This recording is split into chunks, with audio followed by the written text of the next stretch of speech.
আসসালামু আলাইকুম সবাইকে। সবার কি অবস্থা? সবাই কেমন আছো? আমাকে দেখতে পাচ্ছ কিনা? আমার কথা, কম্পিটিশন স্মার্ট বোর্ড সবকিছু ক্লিয়ার আছে কিনা কমেন্টে জানাও। এবং কে কোন ক্লাসের আমাদের সাথে লাইভ করছো সেটাও জানাবে। আর আমি একটু ক্লিয়ার করে নেই। আজকের লাইভটা হচ্ছে এইচএসসি 25 ব্যাচের জন্য স্পেশালি ডেডিকেটেড। বাট এই লাইভ ক্লাসটা ইকুয়ালি ইফেক্টিভ হবে 26 ব্যাচের জন্য, যারা মেডিকেল অ্যাসপিরেন্ট, যারা মেডিকেলের স্বপ্ন দেখছো। আমাদের এই ক্লাসটা Facebook, YouTube এবং আমাদের অ্যাপে যাচ্ছে। তো যারা ফেসবুকে এবং ইউটিউবে আমাদের ক্লাসটা করছো তাদের জন্য রিকোয়েস্ট থাকবে তারা ক্লাসটা শেয়ার করে দিবে। এতে কি হবে, তোমার বন্ধু বান্ধব যারা মেডিকেলে পড়ার স্বপ্ন দেখে তারা দেখতে পারবে ক্লাসটা। এট দ্য সেম টাইম তুমি আজকে ক্লাসের যে গাইডলাইনটা পাবে সেটা যখন পরবর্তীতে মনে হবে ওকে ঠিক আছে ভাইয়া কি বলেছিল বা কি গাইডলাইনটা দিয়েছিল বায়োলজি পড়ার জন্য, বোটানি পড়ার জন্য, শর্ট সিলেবাস কেন্দ্রিক, লং সিলেবাস কেন্দ্রিক, কিভাবে প্রশ্ন অ্যানালাইসিস করে পড়বো, তখন তুমি তোমার শেয়ার করার কারণে তোমার প্রোফাইলে সেভ থাকবে, তুমি ইজিলি সেটা আবার দেখে নিতে পারবে, রিওয়াইন্ড করতে পারবে, রাইট? ওকে, অনেকে যুক্ত হয়ে গেছে। আসসালামু আলাইকুম ভাইয়া, কেমন আছেন? ওয়ালাইকুম আসসালাম। ওয়ালাইকুম আসসালাম। বিভিন্ন ব্যাচের, আচ্ছা আচ্ছা, এইচএসসি 25 তোমাদের টেস্ট পরীক্ষা চলমান, বাট স্টিল তোমরা এসেছো, থ্যাংক ইউ। আর এইচএসসি 26 তারাও এসেছে, ওদেরও হাফ ইয়ারলি এক্সাম চলতেছে। সো যাদের এক্সাম চলছে না, যারা ফ্রি আছো তারা এই লাইফটা অবশ্যই করবে শুরু থেকে শেষ পর্যন্ত। তোমার বায়োলজি, উদ্ভিদ বিজ্ঞান সেন্ট্রিক যত কোয়েশ্চেন আছে মেডিকেলে, প্রবাবলি লং সিলেবাস নিয়ে বা কোন চ্যাপ্টার কিভাবে পড়তে হয়, অনেক কিছুর উত্তর তুমি আজকের লাইফ থেকে জেনে যেতে পারবে ইনশাআল্লাহ। একজন বলছে, ভাইয়া মেডিকেল ইউনিভার্সিটিতে পড়তে চাই। আচ্ছা, আচ্ছা, মেডিকেল কলেজ আর মেডিকেল ইউনিভার্সিটি। নরমালি আমরা কলেজ থেকে গ্র্যাজুয়েশন করার পর পোস্ট গ্র্যাজুয়েশনে তোমার ইউনিভার্সিটি গুলা, যেমন ধরো শেখ মুজিবুর রহমান ইউনিভার্সিটি, ঠিক আছে? মেডিকেল কলেজ ইউনিভার্সিটি এরকম আছে। তো তুমি হয়তো এইচএসসি পাস করার পরেই মেডিকেল ইউনিভার্সিটিতে ভর্তি হতে পারবা না। ঠিক আছে? আর বাইরের কান্ট্রি গুলোতে তো মেডিকেল স্কুল বলে। এটা বাংলাদেশে কলেজ বলছে, বাট বাইরের কান্ট্রি গুলোতে মেডিকেল স্কুল বলে। আচ্ছা। ওকে, অনেক, অনেক জায়গা থেকে আছো। এসএসসি মানে এসএসসি ২৭ ব্যাচ আছে, যারা অনেক, অনেক পরে মেডিকেল ভর্তি পরীক্ষা দিবে। সো তোমাদের যদি অন্য কোনো কাজ থাকে বা অন্য ক্লাসের পড়া থাকে, তোমাদের প্রতি রিকোয়েস্ট থাকলে অবশ্যই অন্য ক্লাসের পড়া এখনকার যেটা দরকার সেটা করতে চলে যাও। ঠিক আছে? আচ্ছা, উদ্ভিদ বিজ্ঞান কঠিন লাগে। It is universal. এটা তোমার জন্য যেমন সত্য, আমি যখন পড়তাম আমার জন্য সত্য ছিল, এবং যারা পড়াশোনা করছে সবার ক্ষেত্রে সেম কমেন্ট যে ভাই উদ্ভিদ বিজ্ঞান অনেক জটিল লাগে। অ্যান্ড রিলেটিভলি জুলজি বা প্রাণীবিজ্ঞান ইজিয়ার, বাট উদ্ভিদ বিজ্ঞান পড়তে ভালো লাগে না, এবং টার্ম গুলাও কেমন যেন কঠিন কঠিন, ইনফরমেশন গুলো মনে রাখতেও প্যারা লাগে, তাই না? ওকে, সমস্যা নেই, বাট আমাদের যেহেতু পড়তে হবে, উদ্ভিদ বিজ্ঞান না পড়ে তো আর মেডিকেলে চান্স পাওয়া যাবে না, উদ্ভিদ বিজ্ঞান না পড়ে তো আর বায়োলজি পাস করা যাবে না। সো আমরা যখন একটা জিনিস পড়তেই হবে এমন একটা সিনারিও দেখতে পাবো, তখন চেষ্টা করব ওই জিনিসটা নিয়ে ইন্টারেস্ট গ্রো করার নিজের মধ্যে। ঠিক আছে? ওই জিনিসটার ভালো দিক খোঁজার, রাদার দেন ওই জিনিসটার খারাপ দিক খুঁজে আরো ডিসহার্টেন হওয়া। এটা না করে ভালো দিক খোঁজার চেষ্টা করব, বাস্তবের সাথে কোরিলেট করার চেষ্টা করব। তখন দেখবো আস্তে, আস্তে যে একটা অ্যাপাথি ছিল বা ডিসপ্লিজেন্ট ফিলিং ছিল এই চ্যাপ্টারের প্রতি, এই সাবজেক্টের প্রতি, সেটা আস্তে, আস্তে কেটে যাবে। তখন পড়াটা ইজি হয়ে যাবে ইনশাআল্লাহ। ওকে, চলো আজকে আমরা পড়াশোনা শুরু করি। তো পড়াশোনা শুরুর আগে ক্লাসের হেডলাইন দেখে বুঝতে পারছো, লং সিলেবাসের আলোকে উদ্ভিদবিজ্ঞান বিষয়ের বিগত বছরের প্রশ্নের পর্যালোচনা। সো এটা একটু শানে নজুল বলি, এই টপিকটা আমি কেন সিলেক্ট করেছি। ২০২০ সাল, লাস্ট ২০২০-২১ সাল, এই ভর্তি পরীক্ষা, মেডিকেল ভর্তিতে আলটিমেটলি ফুল সিলেবাসের উপর পরীক্ষা ছিল এইচএসসি, যদিও ওই বছর এইচএসসি পরীক্ষা হয় নাই।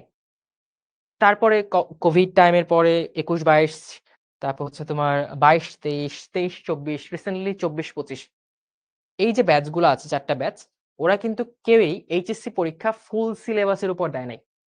ওদের এইচএসসি পরীক্ষা ছিল তোমার শর্ট সিলেবাসের উপর। অর্থাৎ বায়োলজি ২ পেপার মিলিয়ে কয়টা? ৭, ১৪টা চ্যাপ্টার ছিল। অ্যারাউন্ড এদিকে ছিল ১২, আরো ৯টা চ্যাপ্টার ওদের নাই সিলেবাসে। ঠিক আছে? ১০টা চ্যাপ্টার সিলেবাসে নাই। কিন্তু মেডিকেল ভর্তি পরীক্ষা কিন্তু ফুল সিলেবাসের উপর হয়। সো এই ৪টা ব্যাচ এইচএসসি পরীক্ষা দিয়েছে শর্ট সিলেবাসে। বাট যখন অ্যাডমিশন সেন্ট্রিক পড়াশোনা করা শুরু করেছে বা অ্যাডমিশনের জন্য অ্যাডমিশন পরীক্ষায় অবতীর্ণ হয়েছে, তখন কিন্তু তাদের লং সিলেবাসের উপর পরীক্ষা দেওয়া লাগছে। So it was very tough for them to balance this short syllabus and long syllabus. কারণ অবভিয়াসলি আমাদের বোর্ড পরীক্ষার সামনে, আমরা সবসময় বোর্ড পরীক্ষা নিয়ে চিন্তা ভাবনা করি। বোর্ড পরীক্ষার যে সিলেবাস সেটা খুব ভালো করে কমপ্লিট করার চেষ্টা করি, এবং আমাদের ব্যাক অফ দ্য মাইন্ডে কাজ করে ওকে অ্যাডমিশন টেস্ট লং সিলেবাস হবে, ফুল সিলেবাস হবে। বাট নানান কারণে, নিজের গাফিলতি হোক বা সময়ের অপ্রতুলতার কারণে আমরা সময় করে উঠতে পারি না ওই লং সিলেবাসের টপিক গুলা পড়ার। এতে অনেকে হিমশিম খায় পরবর্তীতে কভার আপ করার জন্য। হ্যাঁ, এর বাইরেও কিছু স্টুডেন্ট থাকে বা ছিল সবসময়, যারা এই লং সিলেবাস নিয়ে শুরু থেকে প্ল্যান করেছিল, লং সিলেবাস অ্যানালাইসিস করেছিল, যে চ্যাপ্টারগুলো ইম্পর্টেন্ট লং সিলেবাস থেকে সেগুলো ভালো করে আগে থেকে পড়ে রেখেছিল। দেন তাদের জন্য ইজিয়ার হয়েছে to switch from board to admission, এবং তারা ভালো করেছে। সো 25 ব্যাচ, 26 ব্যাচ যতদূর জানি হোপফুলি তাদের লং সিলেবাসে এইচএসসি পরীক্ষা হবে, এবং আমি পার্সোনালি চাই এটা হোক। আবার আমরা নিউ নরমালে ফিরে আসি, ঠিক আছে? আর 25 ব্যাচে যেহেতু শর্ট সিলেবাসে পরীক্ষা হবে এইচএসসি, কিন্তু ভাই মেডিকেলে ভর্তি পরীক্ষা দিতে হলে তোমার ফুল সিলেবাস পড়া লাগবে। এটা বায়োলজি হোক, ফিজিক্স হোক, কেমিস্ট্রি হোক। সো তোমাকে এখন থেকেই একটা কাইন্ড অফ প্রপার আইডিয়া রাখতে হবে যে ওকে লং সিলেবাসটা আছে, লং সিলেবাসটা আমার কিভাবে পড়া উচিত, বা লং সিলেবাসের কোন চ্যাপ্টারগুলো থেকে বেশি প্রশ্ন হয়। সো আমি যদি এইবারে ভর্তি পরীক্ষার প্রশ্ন অ্যানালাইসিস করি, 2024 এর প্রশ্ন অ্যানালাইসিস।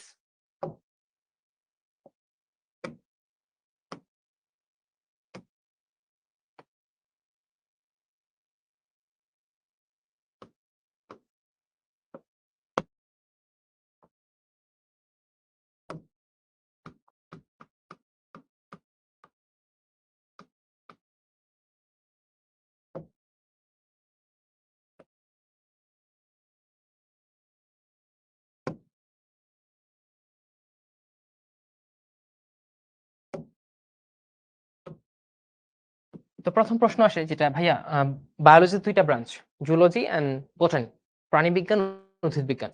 সো 2টা থেকে ইকুয়াল নাম্বার থাকে কিনা, তোমাদের অনেকের মনে প্রশ্ন আছে। তোমরা যদি বিগত বছর প্রশ্নগুলো দেখো, এরকম কোনো বাঁধা ধরা নিয়ম নাই যে বায়োলজি থেকে 15 মার্কস প্রাণীবিজ্ঞান থেকে আসবে, 15 মার্কস তোমার উদ্ভিদবিজ্ঞান থেকে আসবে। এটা সবসময় ভ্যারি করে, কখনো 50-50 হয় না, ইটস ভেরি রেয়ার। বাট এইবারে যদি আমি দেখি, এবার প্রাণীবিজ্ঞান থেকে ছিল বা জুলজি থেকে ছিল 17টা প্রশ্ন, আর বোটানি থেকে ছিল 13টা প্রশ্ন। তো এটা ভাবা যাবে না যে ওকে জুলজি, উদ্ভিদ বিজ্ঞান 2টা থেকে ইকুয়াল প্রশ্ন আসবে। নো, এটা কম বেশি হতেই পারে। বাট এটা তুমি ডিসাইড করতে পারবে না এই বছর কোনটা থেকে বেশি প্রশ্ন আসবে। এমন অনেক বছর গিয়েছে বোটানি থেকে বেশি প্রশ্ন এসেছে। সো এটা ভাবা যাবে না যে এই বছর প্রাণীবিজ্ঞান থেকে আসবে, যেহেতু গত বছর প্রাণীবিজ্ঞান থেকে বেশি প্রশ্ন আসছে, তাহলে আমি প্রাণীবিজ্ঞানটাই খুব ভালো করে পড়বো, উদ্ভিদ বিজ্ঞান পড়বো না। বা তার আগে উদ্ভিদ বিজ্ঞান থেকে এসেছে, সো আমি উদ্ভিদ বিজ্ঞানটাই খুব ভালো করে পড়বো, প্রাণীবিজ্ঞান কম ভালো করে পড়বো, কারণ ধরে নিচ্ছে এখান থেকে কম প্রশ্ন আসবে। না, you can't think like that, এভাবে ভাবাই যাবে না। তোমাকে 2টা ইকুয়ালি ইম্পর্টেন্স দিয়ে পড়তে হবে। আচ্ছা, এখন চলে আসি পরের প্রশ্ন, যে ভাই কোন বই? এটা একটা বার্নিং প্রশ্ন। কোন বই? বই তো অনেকগুলো আছে, এবং এসএসসি থেকে এইচএসসি ওঠার পর এত বইয়ের ভিড়ে একটা আইডিয়াল বই সিলেক্ট করা, সব বই আইডিয়াল, বাট একটা ইউনিভার্সাল বই যে বইটা পড়লে বোর্ড কভার হয়, তারপর হচ্ছে অ্যাডমিশন টেস্ট গুলো কভার হয়, এটা প্রি টাফ। এবং একটা কলেজে একটা বই রেফার করে, এবং সেই বইটা আমরা পড়ি। যেমন আমার ক্ষেত্রে আমি 2016 সালে এইচএসসি পরীক্ষা দিছি।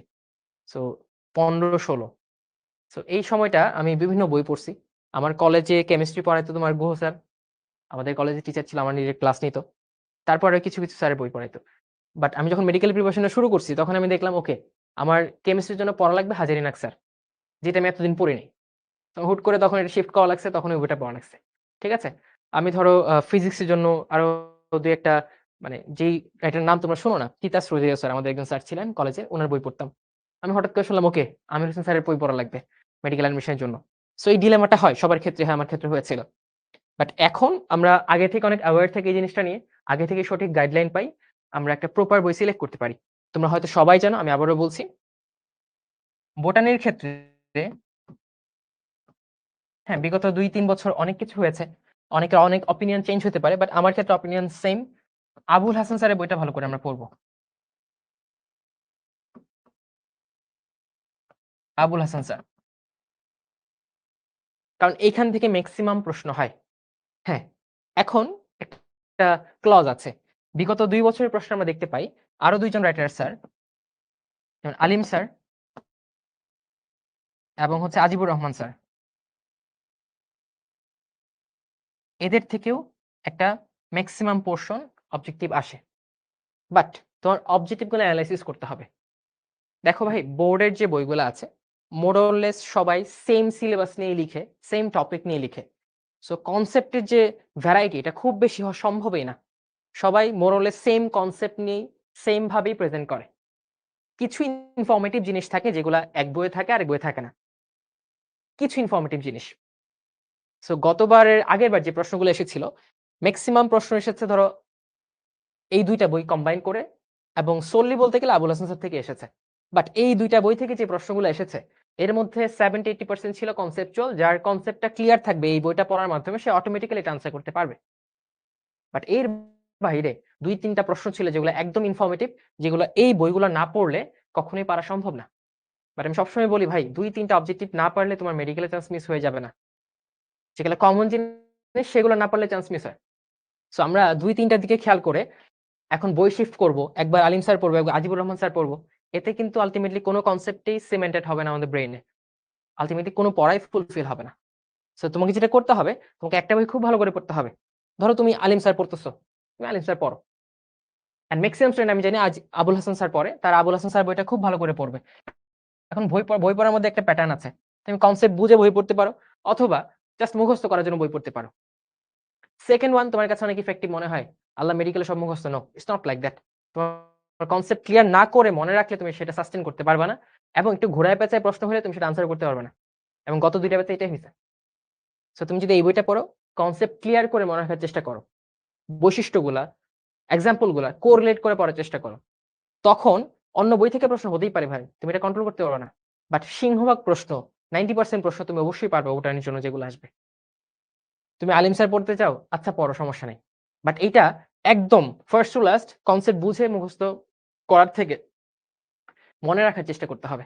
আমরা যখন একটা প্রেশার নেই, এটা মুখস্থ করবো, তখন অ্যাকচুয়ালি এই প্রেশারের কারণে আমাদের ব্রেন ঠিক মতো কাজ করতে পারে না। বা যখন আমরা ফ্রি ফ্লোতে পড়াশোনার চেষ্টা করি, ওকে এই জিনিসটা কনসেপ্টটা বুঝি, একটু মনে করার চেষ্টা করি নিজের মতো করে টেকনিক অবলম্বন করে, তখন দেখবা ইজিলি তুমি সাস্টেইন করতে পারো পড়াটা নিজের মধ্যে। সো এই জিনিসগুলো মাথায় রাখবা। বই কোনটা আমাকে বললে ভাই আবুল হাসান স্যারের বইটাই পড়বো আমরা। এইটা পড়ার পর অনেক সময় থাকলে এখান থেকে কিছু সিলেক্টিভ জিনিস পড়বো, কিছু সিলেক্টিভ চ্যাপ্টার পড়বো আমরা। ঠিক আছে?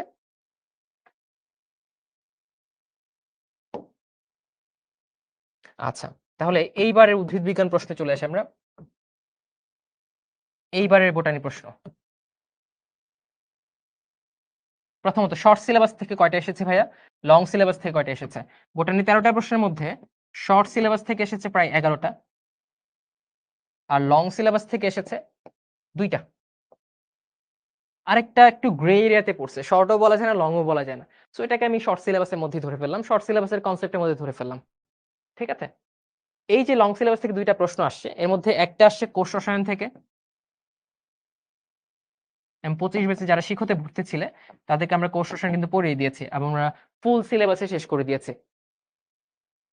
আরেকটা এসেছে লাস্টের যে অধ্যায়টা আছে, দ্বাদশ অধ্যায়, পরিবেশ, 12 অধ্যায়, 12তম অধ্যায়, ওটার নামটা আমি ঠিক মনে করতে পারতেছি না। ঠিক আছে? সো দেখো ম্যাক্সিমাম পোর্শন শর্ট সিলেবাস থেকে এসেছে, বা 2টা প্রশ্ন লং সিলেবাস থেকে এসেছে। প্রাণীবিজ্ঞানের ক্ষেত্রে 17টা প্রশ্ন ছিল, এর মধ্যে ধরো 4টা প্রশ্ন আসছে লং সিলেবাস থেকে, তো ওইখানে নাম্বারটা হিউজ ছিল। এখন বই চলে আসি ভাই, কোন বই থেকে আসছে? Maximum Abul Hasan sir, maximum যদি একটা সোল বই হিসাব করো আবুল হাসান থেকে এসেছে। কিছু প্রশ্ন ছিল Alim sir, Azibur Rahman sir mix, but same কথা, ওই প্রশ্নগুলো পারা সম্ভব যদি আবুল হাসান স্যারের কনসেপ্টটা ক্লিয়ার থাকে। আর একটা প্রশ্ন আসছে যেটা ওই দ্বাদশ অধ্যায় থেকে আসছে, এটা অ্যাকচুয়ালি আলিম স্যারের বই না পড়লে পারা টাফ। ওই যে ইনফরমেটিভ বললাম, informative, but again same thing, একটা প্রশ্ন না পারার কারণে কারো চান্স মিস যাবে না, সে যদি কমন গুলা পারে। সো প্যারা খাওয়ার কিছু নেই। সো তোমাকে আগে থেকে একটা মেইন ফ্রেমওয়ার্ক আসতে হবে। ওকে, আমি এটা করতে চাই, আমি এই বইটা পড়বো, এই বইটার পাশাপাশি অন্যান্য বইয়ের যে ইম্পর্টেন্ট জিনিসগুলো আছে সেগুলো পড়ার চেষ্টা করব। বাট প্রায়র কন্ডিশন, যে বইটা সিলেক্ট করেছে এটা খুব ভালো করে পড়তেই হবে আমাকে। এখন অনেকে দোটানায় থাকে একদম পরীক্ষার আগের দিন পর্যন্ত, যে কোন বইটা পড়বো, কি পড়বো না পড়বো, তারা খুব ভালো করে প্রিপারেশন নিতে পারে না। সো তোমাদের আজকে থেকে একটা ডিসিশন নিতে হবে যে ওকে, আমি আবুল হাসান স্যারের বই পড়ি, এটা খুব ভালো করে কনসেপ্ট বুঝে মনে রাখার চেষ্টা করব, এটা ভালো করে পড়বো, ফিগার গুলা বুঝে পড়বো, বুঝে আঁকার চেষ্টা করব। এর বাহিরে আগের বছরের বা এই 4 বছরের প্রশ্ন 21, 22, 23, 24, 22, 23, 24, 25 এগুলো অ্যানালাইসিস করে দেখব যে অন্যান্য রাইটারের বই থেকে কোন চ্যাপ্টার গুলো থেকে বেশি প্রশ্ন আসে। এখন আমি তোমার জন্য একটু ইজি করে দেই যে ভাই আলিম স্যার বা আজিবুর রহমান স্যার, এই 2জন স্যারের বইয়ের কোন চ্যাপ্টার গুলো তোমাদের জন্য খুবই ইম্পর্টেন্ট। আমি যদি বিগত বছর প্রশ্নকে অ্যানালাইসিস করি, তাহলে কোষ রসায়ন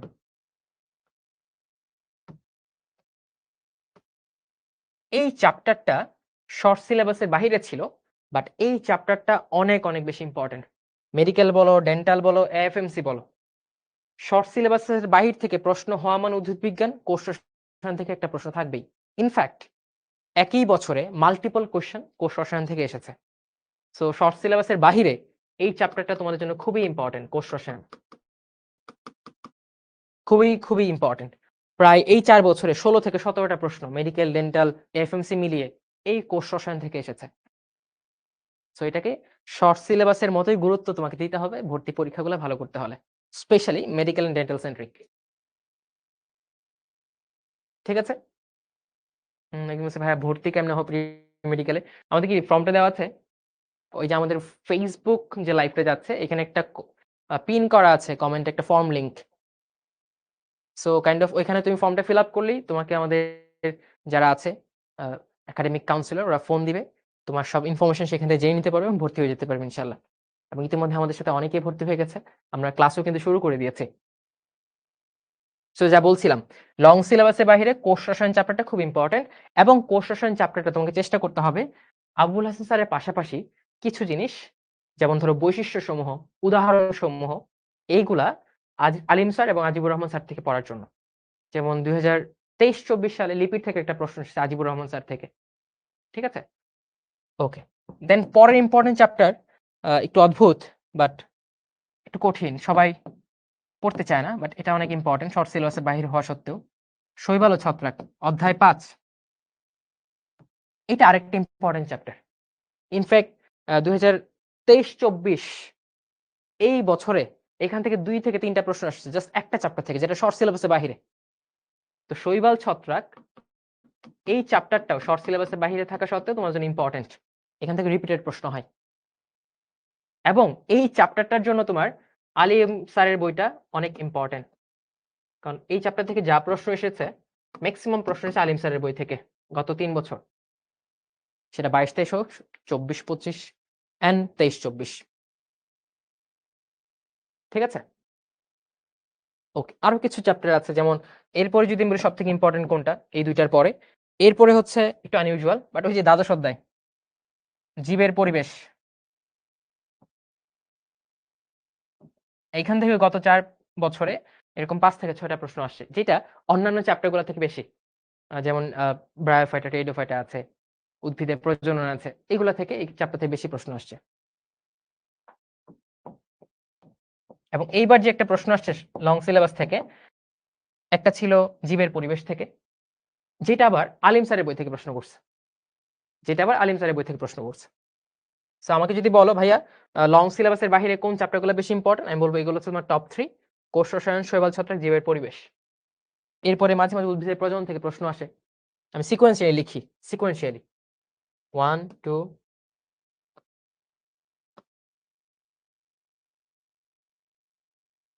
উদ্ভিদের প্রজনন, এখান থেকে ধরো গত 4 বছরে অ্যারাউন্ড 4 থেকে 5টা প্রশ্ন আসছে মেডিকেল ডেন্টাল মিলিয়ে। ঠিক আছে? আর ব্রায়োফাইটা, টেরিডোফাইটা যেটা অধ্যায় 6, ওইখান থেকে একটা প্রশ্ন আসছে, তাও সেটা প্রবাবলি ডেন্টাল কলেজে আসছিল, মেডিকেল ভর্তি পরীক্ষায় না। সো এটা অনেক লেস ইম্পর্টেন্ট। আর কি বাদ পড়ে যায়? আর তেমন কিছুই না। সো বেসিক্যালি তোমার, আমাকে যদি শর্ট করে দিতে বলো লং এর মধ্যে, শর্ট সিলেবাসের বাইরে এই 3টা চ্যাপ্টার তোমাকে খুব ভালো করে পড়তে হবে। আবুল হাসান স্যার এবং পরের 2টা আলিম স্যার ভালো করে পড়তে হবে, ইনক্লুডিং আবুল হাসান। মানে আবুল হাসান হচ্ছে কমন সেট, তো পড়তে হবে। এটা পড়ার পর বাকিগুলো এটা। ঠিক আছে? হচ্ছে কোথা থেকে ফর্ম পাবো? আমাদের ইয়েতেই আছে, ডেসক্রিপশনে আছে, পিন করা আছে। তুমি ফার্স্ট কমেন্ট এটা দেখবা।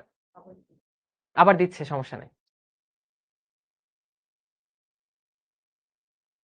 তাহলে এখন তুমি একটা ধারণা পেয়েছো যে ওকে উদ্ভিদ বিজ্ঞান বা বোটানি শর্ট সিলেবাস, লং সিলেবাসের কোন চ্যাপ্টারগুলো বেশি ইম্পর্টেন্ট, বা আমি কোন বইটা পড়বো, এই ধারণা পেলে তুমি অনেকের থেকে অনেক অনেক বেশি এগিয়ে গেছো।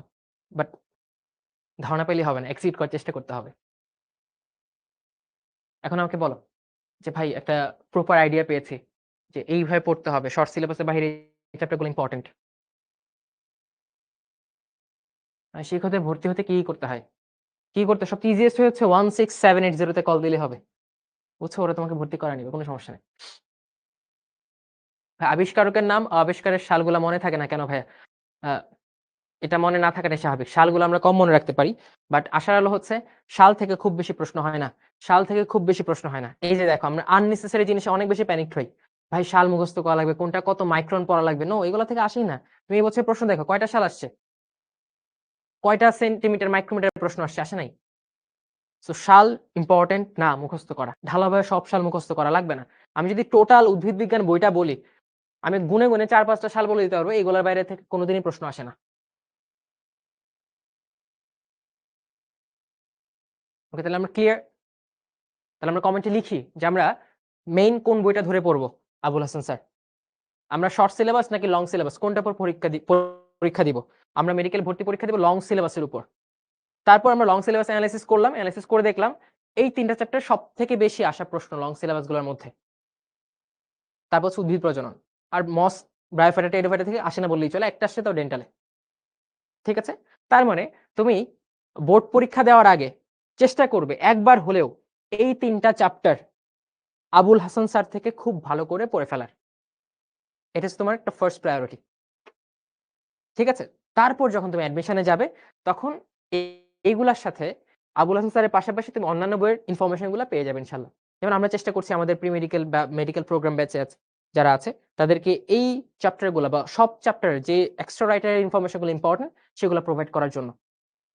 কারণ আমি জানি সব বই পড়া সম্ভব না এই অল্প সময়ে। সব বই পড়ে সব ইনফরমেশন মনে রাখা সম্ভব না। সো আমাকে চেষ্টা করতে হবে একটা বই খুব ভালো করে পড়ে বাকি যেটা না পড়লেই না অন্যান্য বই থেকে সেই ইনফরমেশন গুলো জানার জন্য। ঠিক আছে? So admission test is all about this. কে কত বেশি আউটপুট দিতে পারতেছে। ডাজন্ট ম্যাটার যে তুমি কত ইনপুট দিচ্ছ। তুমি 18 ঘন্টা পড়তে পারো, 20 ঘন্টা পড়তে পারো। বাট পরীক্ষার হলে তোমার ইনপুট যদি কম হয়, তুমি কখনো চান্স পাবা না। এবং এটার উদাহরণ অহরহ আছে। So you have to strategic. তোমাকে স্ট্র্যাটেজি আগে থেকেই ফলো করতে হবে। কোন স্ট্র্যাটেজিতে কেমনে আগানো উচিত আগে থেকে ধারণা রাখতে হবে। এই স্ট্র্যাটেজিক ওয়ারে যে জিতবে তার একাডেমিক ওয়ারে জিতার পসিবিলিটি বেড়ে যাবে। বুঝছো? ক্রিকেট খেলার মতো দেখবে ক্রিকেট খেলার আগে কোচ, টেকনিশিয়ান ওরা অনেক এনালাইসিস করে কার কোন দিকে উইক পয়েন্ট আছে, কার অফ স্টাম্পের বাইরে বল করা লাগবে। ঠিক আছে? কাকে শর্ট পিচ বল দেওয়া লাগবে, কাকে ইয়র্কার দেওয়া লাগবে। এগুলো সব তারা এনালাইসিস করে। ফুটবল খেলার সময় দেখে কোন ডিফেন্ডারের কোন সাইডটা উইক পয়েন্ট, কোন ডিফেন্ডার কম রান করতে পারে, মানে কম দৌড়াইতে পারে, স্পিড কম। এগুলো তারা এনালাইসিস করে আসে। এবং এই এনালাইসিসের উপর ভিত্তি করে পারফরম্যান্স অনেকটা ইনক্রিজ করে যায়। সো আমি চাই আজকের ক্লাসটা করার পর তোমার উদ্ভিদ বিজ্ঞানের একটা প্রপার অ্যানালিসিস থাকবে লং সিলেবাসের। শর্ট সিলেবাসে সবাই পড়ছে, সবাই পার। ঠিক আছে? এবং স্যার ভাই প্রি মেডিকেল অ্যাডমিশন কবে থেকে স্টার্ট? আমাদের প্রি মেডিকেল অ্যাডমিশন স্টার্ট হয়ে গেছে এবং আমি ওয়েবসাইটে রিসেন্টলি দেখলাম 300 প্লাস অলরেডি ভর্তি হয়ে গেছে। ওরা ক্লাসও করে ফেলেছে। আমরা 3টা ক্লাস করে ফেলেছি। এখন টেস্ট পরীক্ষার জন্য বন্ধ চলমান। আবার ফেব্রুয়ারি 1 থেকে ক্লাস শুরু হবে। সো কে যেন প্রশ্ন করলো?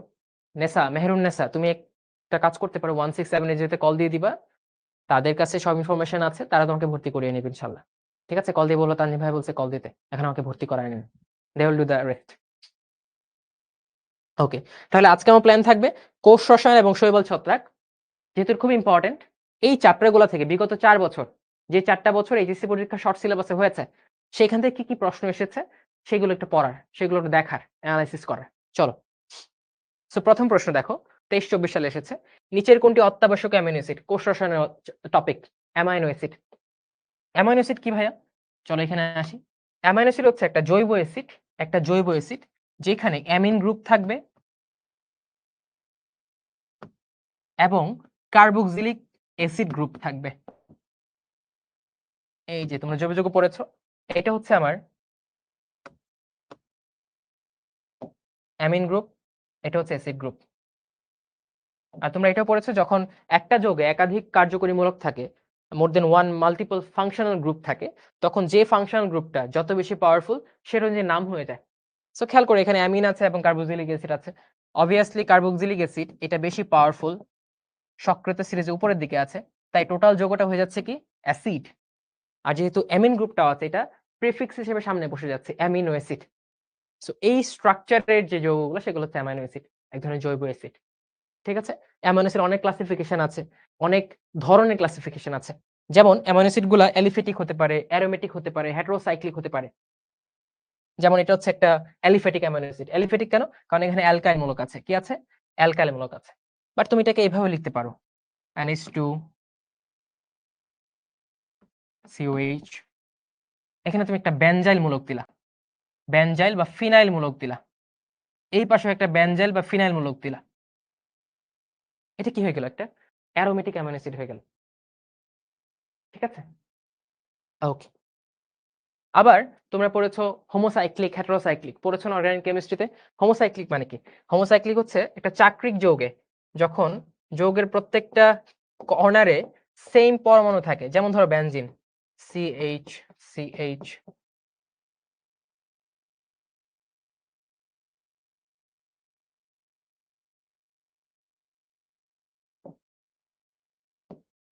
এই দেখো একটা চাকরির যৌগ বেনজিন। এখানে প্রত্যেকটা কর্নারে সেন্ট্রাল পরমাণু কোনটা? কার্বন। ওকে, কার্বন। এটা হচ্ছে হোমোসাইক্লিক। সাইকেলের সেন্ট্রাল পরমাণুটা সেম, হোমোসাইক্লিক।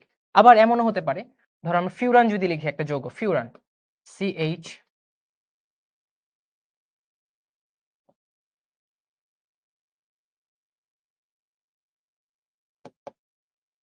এই যে এখানে চাকরির যৌগটা ঠিক আছে, হাকেলস তত্ত্ব অনুযায়ী যেটা অ্যারোমেটিক যৌগ, এটাও ঠিক আছে। কিন্তু এখানে যদি খেয়াল করি, চাকরিক যৌগের প্রত্যেকটা কেন্দ্রীয় পরমাণু কিন্তু সেম না, সমান না। 4টা কার্বন, বাট এই চক্রের এই কোণে অক্সিজেন চলে আসে। এটা কি? হেটেরোসাইক্লিক। সাইকেলের সবগুলা পরমাণু সমান নয়, এটা হচ্ছে হেটেরোসাইক্লিক।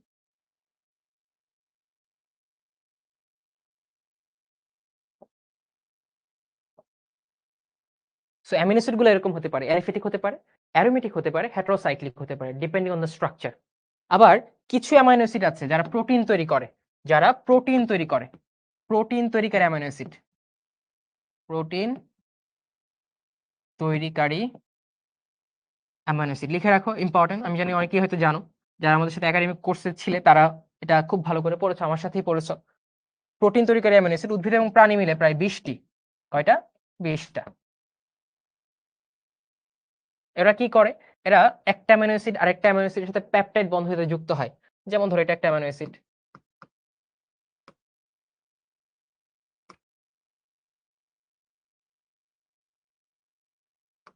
আসসালামু আলাইকুম ভাই, কেমন আছেন? মুশতাক আহমেদ বলছে, ভাইয়া আপনি কি আমাকে সঠিক গার্জিয়ান দিবেন? আপনি কি করতে গার্জিয়ান দিব? লিখছে মুশতাক আহমেদ উপর থেকে 2 নম্বর কমেন্ট। ও আচ্ছা, হ্যাঁ, তোমার গার্জিয়ান তো বাসায় আছে, আব্বু আম্মু। আর আমরা তো সবাই গাইডলাইন দিয়ে যাচ্ছি যে কিভাবে পড়বা। যেমন আজকে বোটানি দিয়ে আমি গাইডলাইন দিলাম যে বোটানি লং সিলেবাসটা এভাবে প্ল্যান করে পড়া উচিত। মোস্তাক একজন সে ভাইয়া লং সিলেবাস থেকে এগুলোর বাইরে কি পড়তে হবে না? দেখো, এটা বলা যায় না পড়তে হবে না, বাট এটা বলতে পারি যে এই স্ট্র্যাটেজি নিয়ে আগালে, বা এই 4টা চ্যাপ্টার আমি এখানে লিখেছিলাম, কোষ রসায়ন, তারপর হচ্ছে শৈবাল ছত্রাক, জীবের পরিবেশ, আর এটা কি ছিল, উদ্ভিদ প্রজনন, রাইট? এই 4টা চ্যাপ্টার বললে তোমার most of the things cover up হয়ে যাবে। আর তুমি যে 100% সবকিছুতে কমন ফেলাইতে যাও, সেক্ষেত্রে তোমার সবকিছুই পড়া লাগবে, রাইট?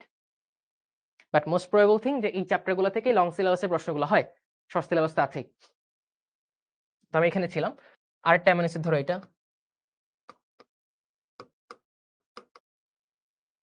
এরকম 2টা অ্যামাইনো অ্যাসিড, একটার হাইড্রক্স কার্বক্সিলিক গ্রুপ আর একটা অ্যামিন গ্রুপের সাথে একটা পেপটাইড বন্ধনী তৈরি করে, বন্ধনটা দেখতে এরকম, ঠিক আছে? এই পেপটাইড বন্ধনের মধ্যে যুক্ত হয়। এরকম অসংখ্য অ্যামাইনো অ্যাসিড যখন একটা পলিপেপটাইড চেইন তৈরি করে, ওই পলিপেপটাইড চেইনটাকে বলা হচ্ছে প্রোটিন। সো কিছু অ্যামাইনো অ্যাসিড প্রোটিন তৈরি করে, যারা হচ্ছে প্রোটিনাস অ্যামাইনো অ্যাসিড।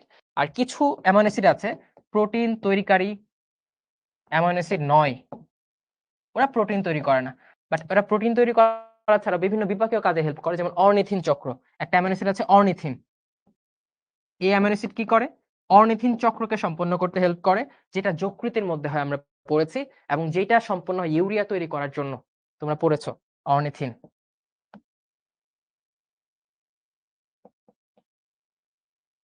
অর্নিথিন চক্র কোথায় হয়?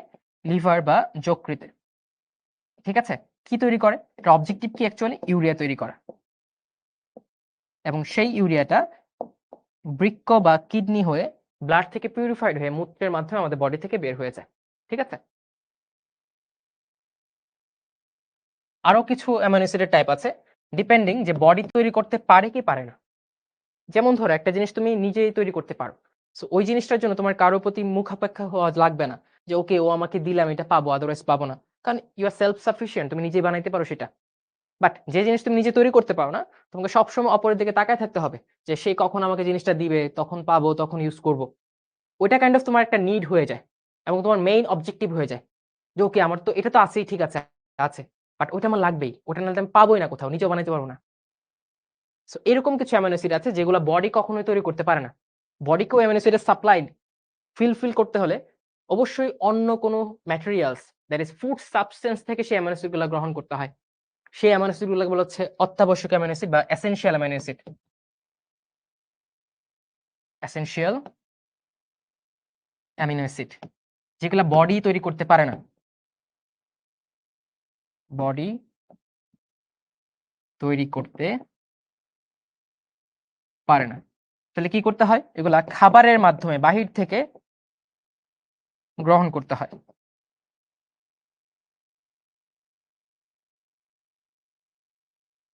খাবারের মাধ্যমে বাহির থেকে গ্রহণ করতে হয়।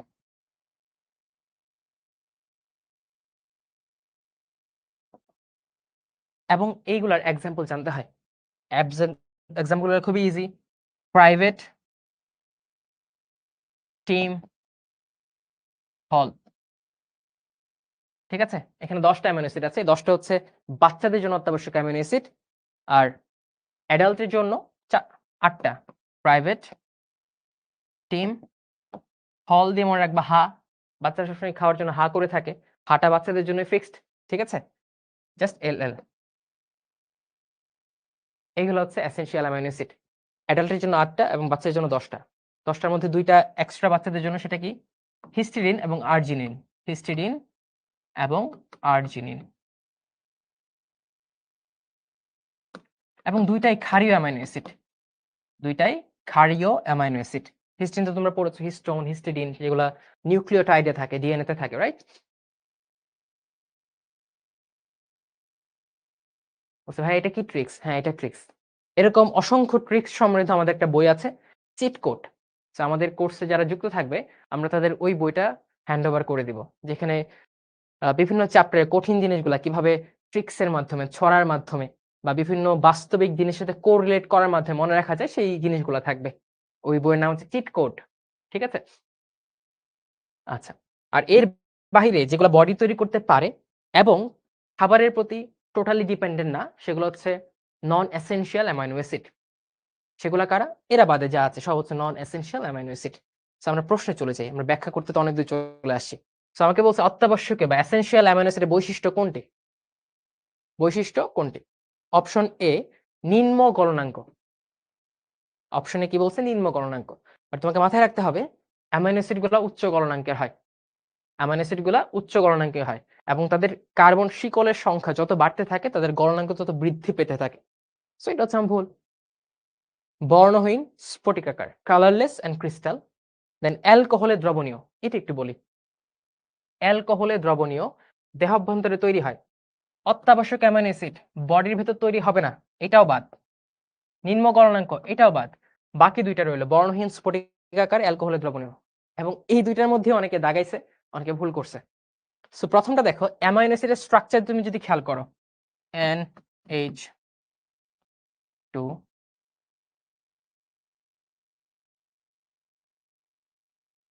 এটা হচ্ছে একটা অ্যামাইনো অ্যাসিডের স্ট্রাকচার। এখানে অক্সিজেন, হাইড্রোজেন যুক্ত আছে। আমরা জানি অক্সিজেনের ইলেকট্রন নেগেটিভিটি, তড়িৎ-ঋণাত্মকতা হাই, দ্যাট ইজ 3.5, আর হাইড্রোজেনের মাত্র 2.1। সো এত তড়িৎ-ঋণাত্মকতার পার্থক্যের কারণে এদের যে সমযোজী বন্ধন, ইলেকট্রন ডেনসিটি থাকে, সেটা একটু বায়াস থাকে অক্সিজেনের প্রতি। সো এখানে নেগেটিভ, এখানে পজিটিভ তৈরি হয়।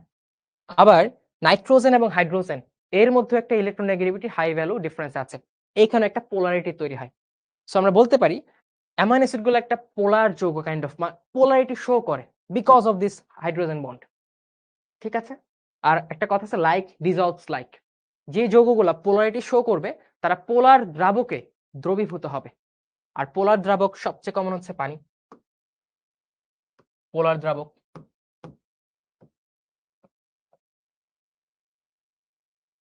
সো পানিতে অ্যামাইনো অ্যাসিড গুলা দ্রবীভূত হবে, পোলার দ্রাবকে দ্রবীভূত। আর পোলার দ্রাবকে যদি দ্রবীভূত হয়, অপোলার দ্রাবকে সেটা দ্রবীভূত হবে না। আর এখানে অ্যালকোহল হচ্ছে একটা অপোলার দ্রাবক বা জৈব দ্রাবক আমরা বলতে পারি। সো অ্যালকোহলে দ্রবণীয় নয়, অ্যালকোহলে অদ্রবণীয়। এইটাও ভুল। বাকি থাকলো বর্ণহীন স্ফটিকাকার, এরা কালারলেস হয় এবং এটা ক্রিস্টাল আকারে থাকে, ক্রিস্টালয়েড আকারে থাকে। এটা হচ্ছে আমার সঠিক উত্তর। দেখছো? সো অনেকে বলবে ভাই এই প্রশ্ন দিয়েছে আজিবুর রহমান স্যার থেকে, বাট তুমি যদি আবুল হাসান স্যারের বইটা ভালো করে পড়ো এবং অ্যামাইনো অ্যাসিডের বৈশিষ্ট্য সম্পর্কে অ্যানালাইসিস করো, তখন কিন্তু এই প্রশ্ন কোন বই থেকে দিয়েছে that will not be a matter for you. তুমি ইজিলি আনসার করতে পারবা, রাইট? পারবা কি পারবা না? তাহলে অনেকে অনেক কিছু বলবে যে ভাই সব বই মুখস্থ করে ফেলা লাগবে, বাট তুমি বলবা একটা বই কনসেপ্ট ক্লিয়ার করে খুব ভালো করে পড়তে হবে, দেন এটা সে কোরিলেট করে আমি সবকিছুই পারবো। আর একটা দূরে নাই পারতে পারি, ওগুলো আমার বলার একদম কারণ নেই, কারণ একটা দূরে না পারলে আমার চান্স মিস হবে না। ঠিক আছে? এটা তোমার আমাদেরকে কনফিডেন্স দিবে, ক্লিয়ার থট দিবে, ক্লিয়ার মাইন্ড দিবে।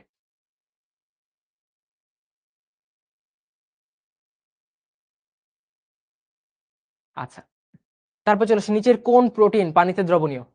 এই যে 21 এইচএসসি শর্ট সিলেবাসে ছিল, মেডিকেল ভর্তি পরীক্ষা লং সিলেবাসে হয়েছে। একটা প্রশ্ন এসেছে কোত্থেকে? কোষ রসায়ন থেকে। কি? নিচের কোন প্রোটিন পানিতে দ্রবণীয়? তোমরা দেখবা যে প্রোটিনের অনেক ধরনের ক্লাসিফিকেশন আছে। গাঠনিক প্রোটিন, তারপর হচ্ছে তোমার কার্যকরী protein, depending on the function, কাজের উপর ভিত্তি করে। তারপর আকৃতির উপর ভিত্তি করে আছে। সো কাজের উপর লিখতে পারো, কাজের উপর ভিত্তি করে। গাঠনিক, যেমন আমাদের চুলের প্রোটিন, নখের প্রোটিন, এগুলা গাঠনিক প্রোটিন। গরুর শিং, খুর, এগুলা গাঠনিক প্রোটিন। আর কার্যকরী প্রোটিন যেমন এনজাইম, এনজাইম সমূহ কি হয়? প্রোটিন হয়। কিছু হরমোন আছে যেগুলো প্রোটিন ধর্মী। তারপর haemoglobin, one kind of protein, but এটা কাজ করে, কি কাজ করে? অক্সিজেনকে সাপ্লাই করে আমাদের বিভিন্ন কোষে, রাইট? তারপর আকৃতির উপর ভিত্তি করে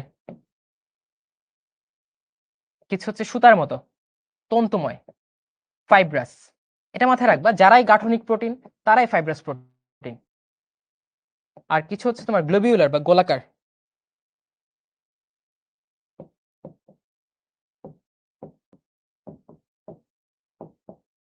এটাও সহজে মনে রাখতে পারো, যারা কোনো কাজ করে কার্যকরী প্রোটিন, তারা অ্যাকচুয়ালি গোলাকার প্রোটিন। তুমি এক্সাম্পল গুলো মিলাই দেখলে মোরলেস সেম পাবা। ঠিক আছে? আচ্ছা, তারপর গঠনের উপর ভিত্তি করে আছে সরল প্রোটিন, যৌগিক প্রোটিন এন্ড উদ্ভূত বা ডিরাইভ প্রোটিন আছে। আবার সরল প্রোটিনকে 7টা ভাগে ভাগ করা যায়। কয়টা ভাগে? 7টা ভাগে ভাগ করা যায়। এর মধ্যে আমরা শর্টকাট দিয়ে মনে রাখি, 7টার মধ্যে অ্যালবুমিন আছে, সেখানে তো সরল প্রোটিন লিখলাম। সরল প্রোটিন গুলা অ্যালবিউমিন, যেটা ডিমের সাদা অংশে থাকে, ঠিক আছে? অ্যালবিউমিন। তারপর ডিমের কুসুমটায় থাকে globulin, glutelin hormone, sorry glutelin protein, দেন প্রোলামিন, দেন সব থেকে ছোট প্রোটিন প্রোটামিন, দেন হিস্টিডিন, তারপর হচ্ছে স্ক্লেরোপ্রোটিন। তারপর কি? স্ক্লেরোপ্রোটিন।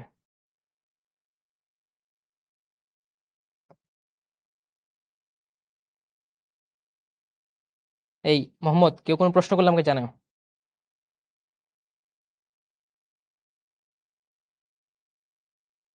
এই প্রোটিনগুলোর মধ্যে পানিতে দ্রবণীয় প্রোটিন কোনটা? এটা আমার প্রথমে মাথায় রেখে আসো। আমি মনে রাখতাম এ, এইচ, পি, এস, এই 4টা হচ্ছে পানিতে দ্রবণীয় প্রোটিন। অনেকে শুধু তোমার এ, এইচ, পি বলে। এ দিয়ে হচ্ছে অ্যালবিউমিন, এইচ দিয়ে হচ্ছে তোমার হিস্টিডিন, আর পি দিয়ে হচ্ছে তোমার প্রোটামিন, আর এস দিয়ে স্ক্লেরোপ্রোটিন। এই 4টা প্রোটিন পানিতে দ্রবণীয়। তাহলে আমরা খুঁজি, দেখো এই 4টা বাদে এখানে কি আছে? হিস্টোন, এইচ কমন পড়ে গেছে আমার। ওকে, অ্যালবিউমিন এ, এইচ, প্রোটামিন পি, বাকি রইল গ্লুটেনিন। এটা পানিতে দ্রবণীয় না, এটা পানিতে অদ্রবণীয় একটা সরল প্রোটিন, যেটা শস্য দানায় বেশি পাওয়া যায়। কোথায় বেশি পাওয়া যায়? শস্য দানায় বেশি পাওয়া যায়। আমি যে কথাগুলো বলছি সবগুলা কথা দিয়ে প্রশ্ন হয়।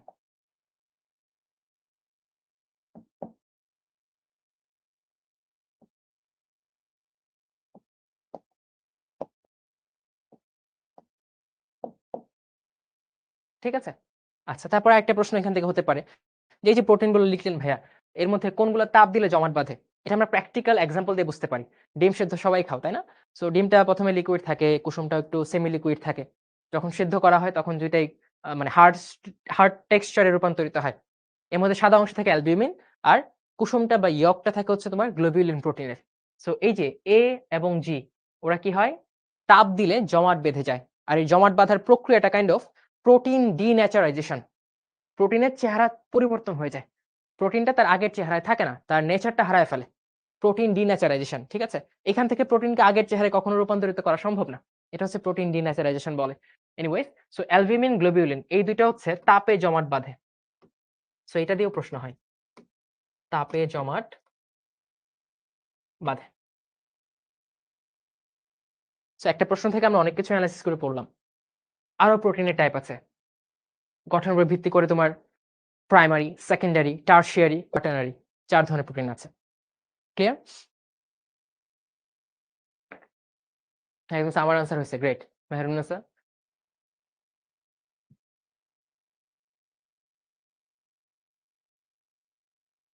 আর এখান থেকে তোমরা একটা জিনিস মাথায় রাখতে পারো, প্লাজমা প্রোটিন। প্লাজমা প্রোটিন কোনগুলা? Albumin, globulin, fibrinogen, prothrombin, right? GPA5 plasma protein. Globulin, albumin, prothrombin, fibrinogen. Okay, এটা আমার উত্তর, রাইট? এখন চলো সে কোনটি গাঠনিক প্রোটিন? খেয়াল করে আমরা দেখিয়েছি অলরেডি যে কাজের উপর ভিত্তি করে প্রোটিন ২ রকমের হয়, গাঠনিক এবং কার্যকরী। সো গাঠনিক কারা? যারা বিভিন্ন জিনিস, বিভিন্ন স্ট্রাকচার গঠন করে, লাইক ইউর হেয়ার, তোমার নেইল, তারপর হচ্ছে গরুর শিং, ঠিক আছে? ছাগলের শিং, তাদের পায়ের খুর, এটসেট্রা। সো এখানে খেয়াল করি ফেরিটিন, হিমোগ্লোবিন, মায়োগ্লোবিন, কোলাজেন। উপরের ৩ টা তারা কোনো না কোনো কাজ করছে। যেমন ফেরিটিন একটা প্রোটিন যেটা আয়রনকে ক্যারি করে, আয়রনকে স্টোর করে। হিমোগ্লোবিন একটা প্রোটিন তোমরা সবাই জানো যেখানে ৪ টা পলিপেপটাইড চেইন থাকে। কয়টা? ৪ টা পলিপেপটাইড চেইন। একটু আগে ভাইয়া বলেছে যে প্রোটিন গুলা নাথিং বাট পলিপেপটাইড চেইন। এরকম প্রোটিন একটা পলিপেপটাইড চেইনে তৈরি হতে পারে। এরকম প্রোটিন ২ টা দিয়ে তৈরি হতে পারে, ৪ টা দিয়ে তৈরি হতে পারে, ৩ টা দিয়ে তৈরি হতে পারে। হিমোগ্লোবিনটা ৪ টা পলিপেপটাইড চেইন দিয়ে তৈরি হয়। ৪ টি পলিপেপটাইড চেইন।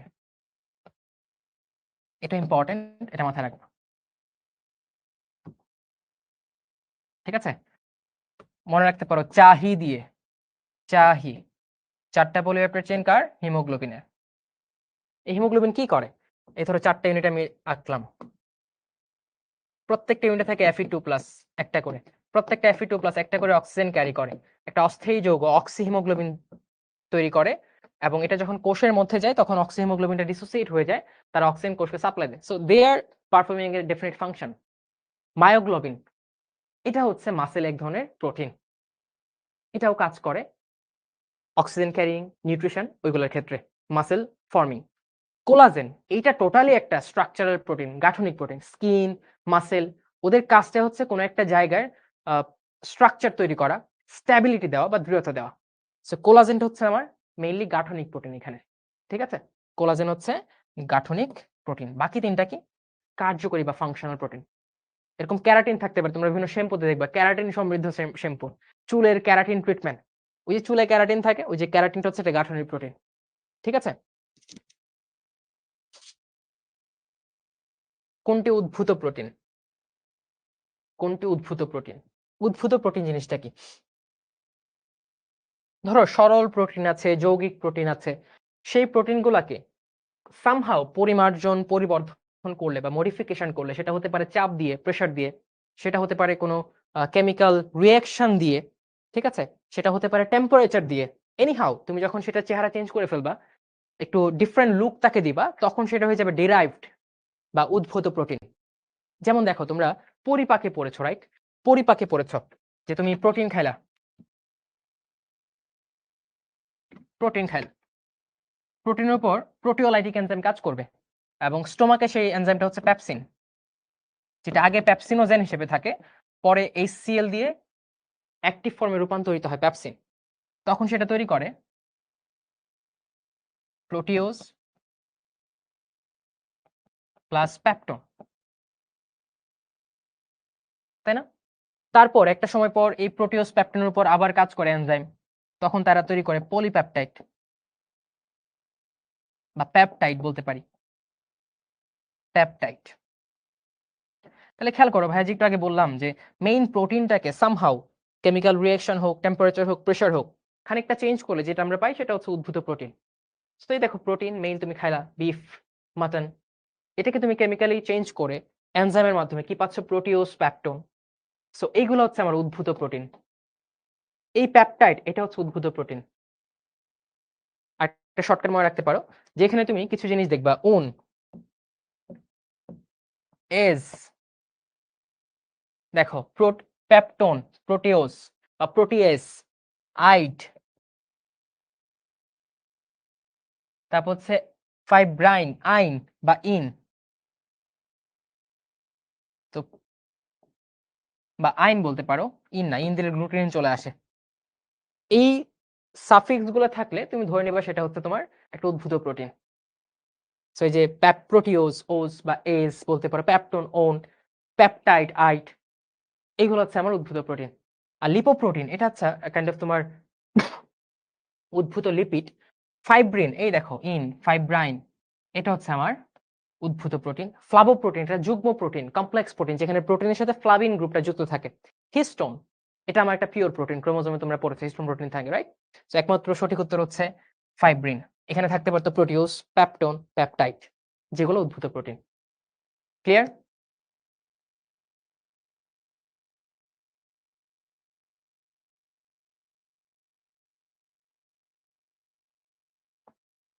মনে থাকবে?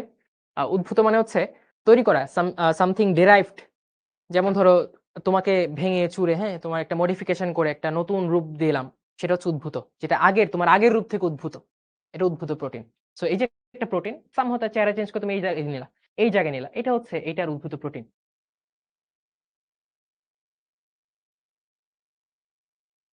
ভাই চিট কোড বইটা কারা পাবে?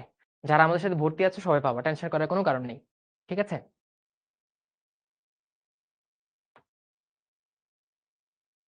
ওকে, এখান থেকে বলছে জুথি কোলাজেন, উত্তর সঠিক। আগেরটার উত্তর মেবি এটা। ফাইব্রিন, হ্যাঁ এটা উত্তর সঠিক। মিহি বলছে খ, দ্যাট ইজ ফাইব্রিন, উত্তর সঠিক। ওকে, নেক্সট কোশ্চেন চলে যাই। রাইবোজ একটা শর্করা, একটা শর্করা। কি শর্করা?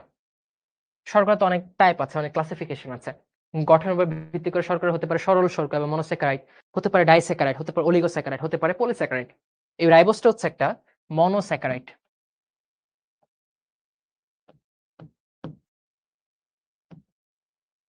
আবার মনোস্যাকারাইডটাকে ভাগ করা যায় depending on the carbon number, carbon কয়টা থাকে।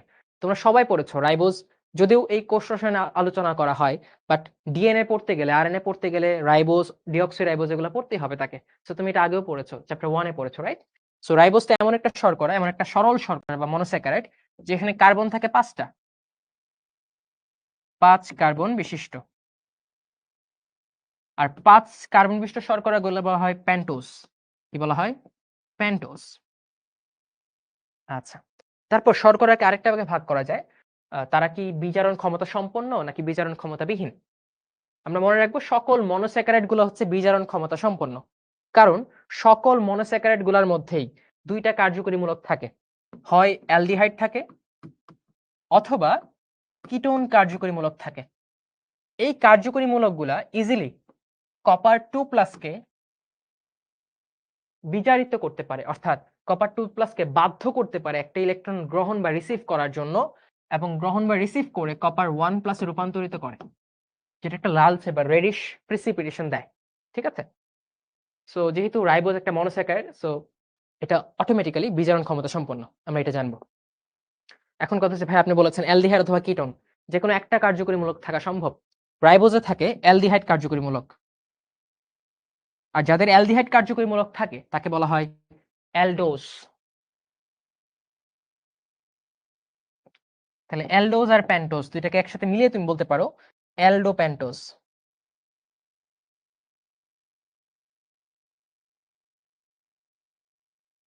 অ্যালডো প্যান্টোজ। ঠিক আছে? আবার ধরো কিছু প্যান্টোজ আছে যাদের কিটোন মূলক থাকে, যেমন রাইবোলোজ। সো এটাকে তুমি বলবা কিটো প্যান্টোজ, যেখানে কিটোন মূলকটা থাকবে। আর রাইবোজের গঠনটা একটু অনেকটা এরকম।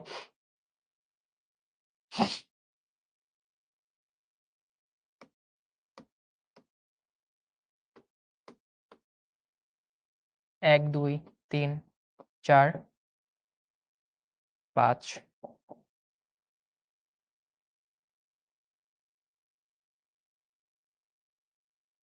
এটা হচ্ছে রাইবোজ। তো এই দেখো অ্যালডিহাইড কার্যকরী মূলক আছে, এই জন্য তার বিজারণ ক্ষমতা রয়েছে। আচ্ছা, আর রাইবোজটার অনেক ফাংশন আছে, যেমন আরএনএ। আরএনএ তৈরি হয় রাইবোজ দিয়ে, তোমরা সবাই জানো। রাইবোজ, তারপর হচ্ছে তোমার নাইট্রোজেনাস ক্ষার, অ্যাডেনিন, গুয়ানিন, সাইটোসিন, ইউরাসিন, থায়ামিন থাকে না আরএনএ তে। তারপর হচ্ছে ফসফেট, এরা নিউক্লিওটাইড তৈরি করে, একটা নিউক্লিওটাইড চেইন হচ্ছে আমার আরএনএ। সো রাইবোজ আরএনএ তৈরি করে, রাইট? ওকে। সো আমি বলছি রাইবোজ সম্পর্কে কিছু বলা নাই, আমি বলতে হবে যে রাইবোজ সম্পর্কে কোনটা সঠিক। প্রথম হচ্ছে বিভিন্ন কোএনজাইম তৈরিতে ব্যবহৃত হয়, 60 ডিগ্রি সেলসিয়াস তাপে গলে যায়। ওকে, এক মিনিট, পানি দিতে বললো। ডিএনএ এর মূল উপাদান, এটা তো ভুল, এটা আরএনএ এর মূল উপাদান। ডিএনএ এর মূল উপাদান হচ্ছে ডিঅক্সিরাইবোজ, যেটা কি, যেটা এই 2 নাম্বার কার্বনে একটা অক্সিজেন কম থাকে, ডিঅক্সিরাইবোজ, তখন হয়ে যায় এরকম।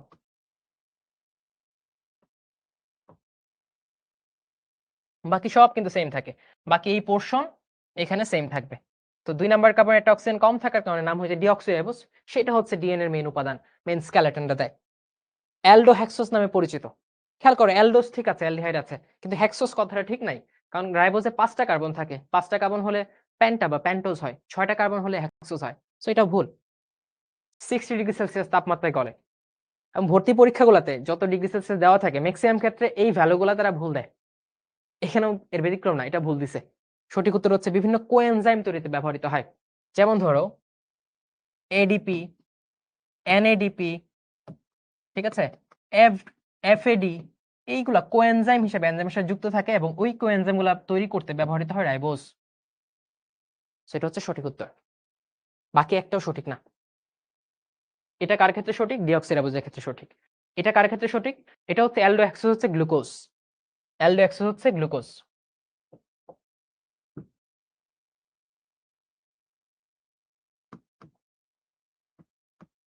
এই গ্লুকোজ, তারপর গ্যালাক্টোজ,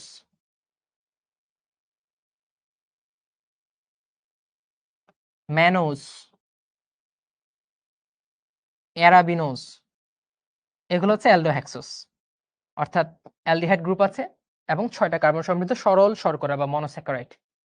ঠিক আছে?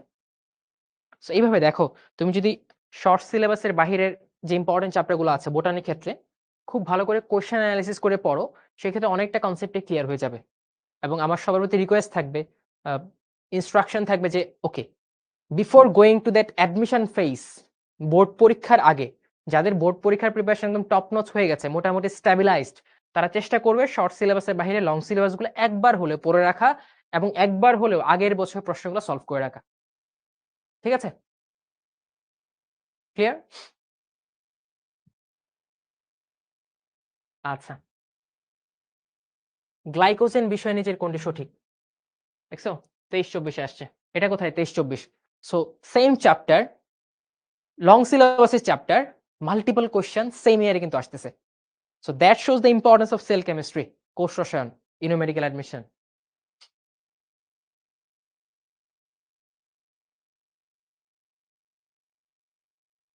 আচ্ছা চলো আমরা এটা দেখি। গ্লাইকোজেন, গ্লাইকোজেনটা কি অ্যাকচুয়ালি?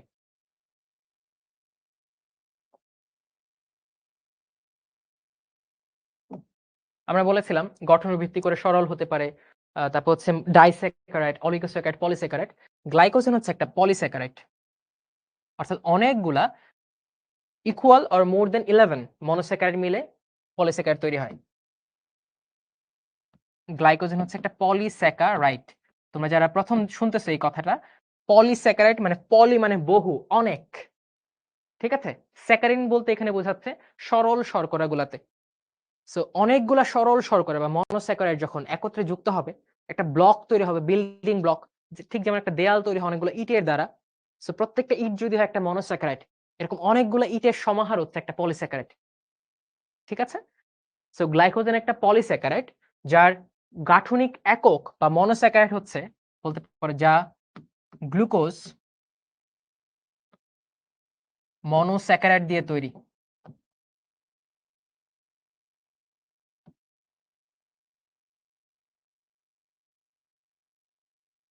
একটা গ্লুকোজ আরেকটার সাথে গ্লাইকোসাইডিক বন্ড তৈরি করে। কি বন্ড?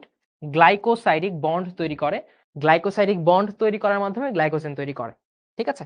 এই গ্লাইকোজেন তোমার যকৃত, তোমার মাংসপেশি সেখানে জমা থাকে। আর তোমরা সবাই পড়েছো পরিপাক অধ্যায়ে যে যকৃতের মধ্যে গ্লুকোজটা যখন জমা হয়ে গিয়ে তখন it undergoes a process that is glycogenesis. So যকৃতের মধ্যে গ্লুকোজটা গিয়ে গ্লাইকোজেনেসিস প্রক্রিয়ায় গ্লাইকোজেন রূপে সঞ্চিত হয়। আমরা সবাই জানি প্রাণী এবং সায়ানোব্যাকটেরিয়ার সঞ্চিত পলিস্যাকারাইড হচ্ছে গ্লাইকোজেন। ঠিক আছে? ওকে। মাংসপেশিতেও গ্লাইকোজেন থাকে। তো আমরা যখন কাজ করছি, চলাফেরা করছি, সবকিছুর জন্য অনেক, অনেক এটিপি দরকার হয়। আর তোমরা জানো এটিপি তৈরির যে প্রসেসটা আছে, শ্বসন, ইন্টারনাল রেসপিরেশন, সেটার প্রথম ধাপ হচ্ছে গ্লাইকোলাইসিস। যেখানে তোমার গ্লুকোজ লাগবেই। গ্লুকোজটা ভেঙেই তোমার শুরু করতে হয় প্রক্রিয়াটা। এবং ওই গ্লুকোজটা সাপ্লাই দেয় মাংসপেশিতে থাকা গ্লাইকোজেন গুলা। ইনস্ট্যান্ট সাপ্লাই দেয়। ঠিক আছে? আবার এই গ্লাইকোজেন বাচ্চা যখন মায়ের পেটে থাকে বা যখন তার ফুসফুস কাজ করা শুরু করে দেয়, ফুসফুসে কাজ করা শুরু করে দেয় তোমার ২৪তম সপ্তাহে একটা পার্টিকুলার সাবস্টেন্স আছে যেমন সারফ্যাক্টেন্ট, ওইটা যখন থেকে তৈরি হয় তখন লাং এক্সপানশন এবং কন্ট্রাকশন করা শুরু করে। ওই সারফ্যাক্টেন্ট তৈরির একটা ইম্পর্টেন্ট ম্যাটেরিয়াল হিসেবে কাজ করে গ্লাইকোজেন নামক পলিস্যাকারাইডটা। ঠিক আছে? যাই হোক, ওটা একটা অ্যাডভান্স পড়াশোনা বলে রাখলাম। সো লিখতে পারো সারফ্যাক্টেন্ট তৈরিতে হেল্প করে। সারফ্যাক্টেন্ট, সারফ্যাক্টেন্ট তো পড়ছো ভাই, শ্বসনে পড়েছো।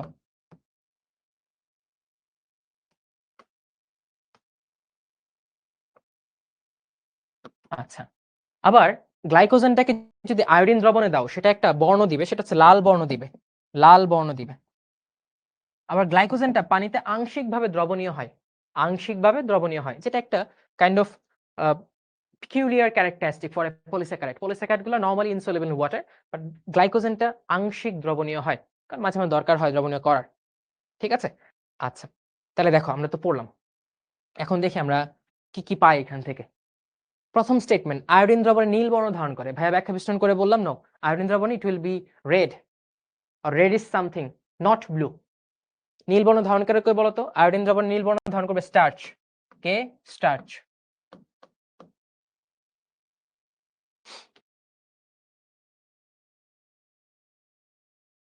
একজন বলছে ভাইয়া শর্ট সিলেবাস এখনো শেষ না হলে কি করবা? শর্ট সিলেবাস এখনো শেষ না হলে তোমাকে শর্ট সিলেবাসটাই ভালো করে পড়তে হবে। কারণ ভাইয়া প্রথমে দেখিয়েছি বোটানি ১৩টা প্রশ্ন হয়েছে, এর মধ্যে ৩টা বলতে পারো বা প্রিসাইজলি বলতে গেলে ২টা লং সিলেবাস থেকে, ১১টা কিন্তু শর্ট সিলেবাস থেকে এসেছে।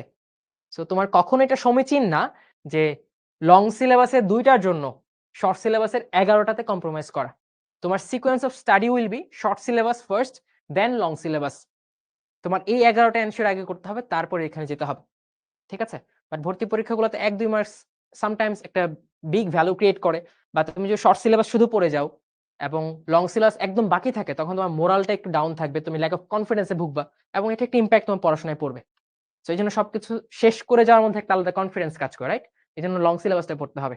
বাট কোনটা আগে পড়বো? Obviously short syllabus. এরিন বলছে ভাই 23rd উইক।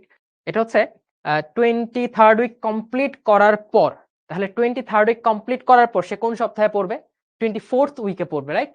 24th উইকে পড়বে। সো এটা টাইমোলজি বুঝতে হবে। 23 সপ্তাহ কমপ্লিট করার পর। যেমন তোমাদের বয়স ধরো ১৬ বছর শেষ। এখন তোমার ১৭তম বছরে। ঠিক একইভাবে 23 সপ্তাহ শেষ, তখন ২৪তম সপ্তাহে। ভাষায় বেশি লেখা আছে 23 সপ্তাহের শেষে সারফেক্টেন্ট ক্ষরণ শুরু হয়। ঠিক আছে? বা ২৪তম সপ্তাহে আমরা বলতে পারি। সো এটা আমাদের ভুল। আয়োডিন দ্রবণ নীল বর্ণ ধারণ করে স্টার্চ। সো গ্লাইকোজেনের ক্ষেত্রে দ্যাট ইজ অ্যাবসলিউটলি রং।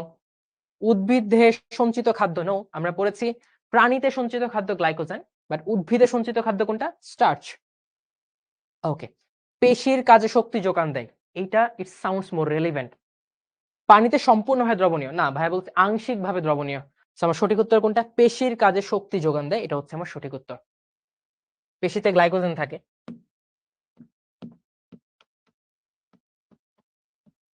গ্লাইকোজেনটা ভেঙে যায়, গ্লুকোজে রূপান্তরিত হয়। তারপর এইখানে শ্বসন প্রক্রিয়া হয়, এটিপি তৈরি হয়, ওই এটিপি কে ব্যবহার করে আমরা কাজ করে আমাদের মাংসপেশি সঞ্চালিত হয়। ঠিক আছে, আর এই প্রক্রিয়ার নাম কি বলতো? গ্লাইকোজেন ভাঙছে, মানে গ্লাইকোজেনোলাইসিস।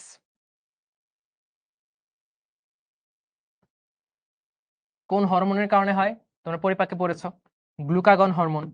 এই হরমোনটা কি করে? গ্লাইকোজেনোলাইসিস করে। আরো হরমোন আছে, যেমন কর্টিসল একটা hormone, which is also called stress hormone of human body, সেটাও এই প্রসেসটা অ্যাক্সেলারেট করে।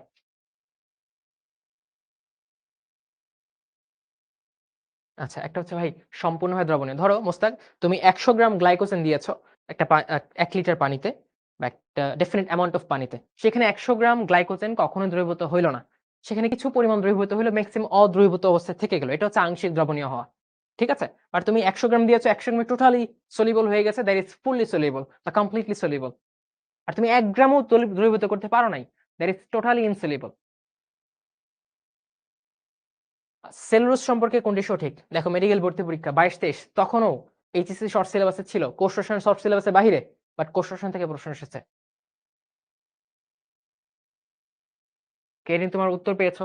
বা তুমি এক কাজ করতে পারো, তোমার পাশে যদি প্রাণীবিজ্ঞান বইটা থাকে, সেখানে এই লাইনটা ভালো করে পড়ে নিতে পারো এখনই, যে কি বলেছে 23 সপ্তাহের পর। ওকে, সেলুলোজ সম্পর্কে কোনটি সঠিক? এটা মানুষের ক্ষেত্রে বলছে, হ্যাঁ মানুষের ক্ষেত্রে। প্রথম অপশন, সহজে হজম হয়। দ্বিতীয়, শাখান্বিত পলিমার, মলের বেশিরভাগ। ঠিক আছে, খাদ্যের প্রধান উপাদান। ওকে, আমরা ওয়ান বাই ওয়ান আসি। সহজে হজম হয় কিনা? উত্তর হচ্ছে মানুষ সেলুলোজ হজম করতে পারে না। কেন পারে না? কারণ সেলুলোজ হজম করতে বা ভাঙতে একটা এনজাইম লাগে, সেলুলেজ। সেলুলেজ। আমাদের অন্ত্রে অনেক ধরনের সিম্বায়োটিক মিথজীবী ব্যাকটেরিয়া থাকে, that is 500 types of symbiotic bacteria. কিন্তু ওই ব্যাকটেরিয়াগুলা সেলুলোজকে ফ্র্যাগমেন্ট করতে পারে না, কারণ ওই ব্যাকটেরিয়াগুলা আমাদের বডিকে কখনোই সেলুলেজ তৈরি করতে হেল্প করে না। সেলুলেজ আমাদের বডিতে নাই কাইন্ড অফ। কিন্তু গবাদি পশু যেগুলো আছে, তাদের এখানে কিছু ব্যাকটেরিয়া আছে, সিম্বায়োটিক ব্যাকটেরিয়া, যারা কি করতে পারে? এই সেলুলোজকে ফ্র্যাগমেন্ট করতে পারে, ফার্মেন্ট করতে পারে। কিভাবে? এই সেলুলেজ এনজাইমকে অ্যাক্টিভেট করার মাধ্যমে, সেলুলেজ এনজাইম তৈরি করার মাধ্যমে। সো মানুষের যেহেতু ওই উপকারী ব্যাকটেরিয়াগুলো নাই যারা সেলুলেজ তৈরি করতে পারে, তাই মানুষে কখনোই সেলুলোজ ভাঙবে না, সেলুলোজ ঠিকমতো হজম হবেই না। তাহলে এটা হচ্ছে আমার ভুল, সহজে হজম হয়, that is absolutely wrong. Second হলো শাখান্বিত পলিমার। সেলুলোজ শাখান্বিত পলিমার না, এটা দুইটা গ্লুকোজের মধ্যে বিটা 1,4 লিঙ্কেজে তৈরি হয়, এবং এটা সির্ফ এরকম থাকে, কোনো শাখা থাকে না, 1,4 শাখান্বিত পলিমার কোনটা? অ্যামাইলোপ্যাকটিন আছে, অ্যামাইলোপ্যাকটিন ওটা শাখান্বিত, অ্যামাইলোপ্যাকটিন শাখান্বিত, যেটা স্টার্চের একটা ধরন। অ্যামাইলোপ্যাকটিন শাখান্বিত, শাখা থাকে ধরো 1,4 এবং 1,6, এরকম শাখা থাকে। মানে এখানে একটা তোমার চেইন, এই যে একটা চেইন, হঠাৎ করে দেখবা এই পাশে একটা চেইন হয়ে গেছে। ঠিক আছে, এরকম শাখান্বিত হয়। গ্লাইকোজেনটাও অনেক শাখান্বিত হয়। মাথায় রাখবা, যার যত বেশি শক্তি দরকার, তার স্টোরেজ পার্টিকেল গুলা তত বেশি শাখান্বিত হবে। যেমন ধরো একটা সুতা তুমি জমাবা, তুমি সুতারে প্যাচ দাও, প্যাচ দাও, প্যাচ দাও, বেশি বেশি প্যাচ মানে বেশি বেশি সুতা এখানে আটবে, তুমি সেখানে রাখতে পারবা। বা আমরা যখন বেল্ট কিনি দেখবা, একটা বক্সে যখন থাকে বেল্টটা পেঁচানো পেঁচানো থাকে, তখন তুমি সোজা করো, অনেক বড় একটা বেল্ট হয়ে যায়। So, যত বেশি প্যাচ, যত বেশি শাখা প্রশাখা, তত অল্প জায়গার মধ্যে বেশি অ্যামাউন্ট অফ জিনিস আটবে। সো উদ্ভিদে খেয়াল করো, স্টার্চে শাখা আছে, অ্যামাইলোপ্যাকটিন। উদ্ভিদের যে এনার্জি রিকোয়ারমেন্ট আর প্রাণীর যে এনার্জি রিকোয়ারমেন্ট, হিউজ ডিফারেন্স। প্রাণীর ক্ষেত্রে অনেক অনেক শক্তি দরকার। এই যে আমি ক্লাস নিচ্ছি, তোমরা ক্লাস করছো, লিখছো, আমরা চলাফেরা করছি, খেলাধুলা করছি, the energy requirement is always very high. উদ্ভিদের তো এত চলাফেরা করা লাগে না, কথা বলতে বলতে হয় না, তাই না? সো আলটিমেটলি ওদের জাস্ট বাতাস একটু হেলে দুললেই হয়, বিপাকীয় কাজগুলো চালালেই হয়। কিন্তু আমাদের বিপাকীয় কাজ বেশি, আমাদের মোশন বেশি, দ্যাটস আমাদের এনার্জি রিকোয়ারমেন্ট বেশি। তাই আমাদের মধ্যে খুব বেশি পরিমাণ খাবার স্টোর করা লাগবে। তাই আমাদের স্টোরেজ ফর্মটা হইতে হবে অনেক অনেক বেশি শাখান্বিত। এই জন্য গ্লাইকোজেন অনেক অনেক বেশি শাখান্বিত, ব্রাঞ্চড হয়। On the other hand, amylopectin শাখান্বিত হয়, বাট এত বেশি না। আর সেলুলোজ তো গাঠনিক, এটা তো স্টোরেজ ফর্মেই না, সেটা কোনো শাখার দরকারই নেই। ঠিক আছে, এটা অশাখান্বিত। মলের বেশিরভাগ, খেয়াল করো, সেলুলোজ যখন আমরা খাই, ফাইবার, ভেজিটেবলস, তখন এগুলোতে ডাইজেশন হয় না, ডাইজেশন হয় না। ঠিক আছে, ডাইজেশন না হয়ে কি হয়, এগুলো তোমার বাল্ক ক্রিয়েট করে, মানে তোমার পায়খানার বাল্ক বাড়ায় দেয়, ভলিউম বাড়ায় দেয়। এগুলো তোমার পায়খানাকে স্মুথ করে, ফাইবার হজমে হেল্প করে অন্যান্য সাবস্টেন্সের, কিন্তু তারা নিজে হজম না হয়ে পায়খানা যাতে ঠিক মতো বাইর হয়, ঠিক আছে, কনস্টিপেশন বা কোষ্ঠকাঠিন্য যাতে না হয়, এটাতে হেল্প করে। এবং তুমি যত পরিমাণ সেলুলোজ খাও, এটার ম্যাক্সিমাম পরিমাণ মলে চলে যাবে। সো এটা হচ্ছে আমার কারেক্ট অ্যান্সার। এখন হচ্ছে ভাইয়া তাহলে তোমরা শাকসবজি খাই, শাকসবজির নিউট্রিয়েন্টস, মিনারেল, ভাইটামিনস এগুলো তোমার বডিতে অ্যাবজর্ব হয়, নট শাকসবজির সেলুলোজ গুলা, ঠিক আছে। খাদ্যের প্রধান উপাদান, নো, খাদ্যের প্রধান উপাদান এটা না। খাদ্যের প্রধান উপাদান হচ্ছে কি, কাইন্ড অফ আমরা গ্লুকোজটা খাই স্টার্চ ফর্মে, নট সেলুলোজ। উত্তর হচ্ছে মলের বেশিরভাগ। আর সেলুলোজ যে যত বেশি খাবে, যে যত শাকসবজি খাবে, তার বৃহদান্ত্র তত বেশি হেলদি থাকবে, তার গাট তত বেশি ক্লিয়ার থাকবে, এবং গাট যত বেশি ক্লিয়ার থাকবে, পচা জিনিসপত্র তোমার বডিতে তত কম সময় ধরে থাকবে। কম সময় ধরে থাকা মানে ক্যান্সার তৈরি কার্সিনোজেনিক সাবস্টেন্স গুলো তোমার বডিতে কম তৈরি হবে। সো সেলুলোজ বা শাকসবজি গুলো অ্যান্টি কার্সিনোজেন, বুঝছো? এগুলো তো অনেক অনেক বেশি অ্যান্টি অক্সিডেন্টও থাকে, which helps to keep your self ever young. এই জন্য বেশি বেশি শাকসবজি খাবা।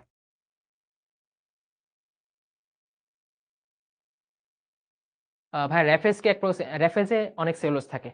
র্যাফেজ ওইটাই, ফাইবার গুলাকে বলা হচ্ছে র্যাফেজ, মানে তুমি যে খাও, খাওয়ার পর যেগুলো হজম হয় না, যে ফাইবার আকারে থাকে সেগুলো হচ্ছে র্যাফেজ। এনাম ভাই অনেক র্যাফেজ খাচ্ছে ডায়েটের জন্য, বুঝছো? আমার আনসার হয়েছে হ্যাঁ, কংগ্রেচুলেশন।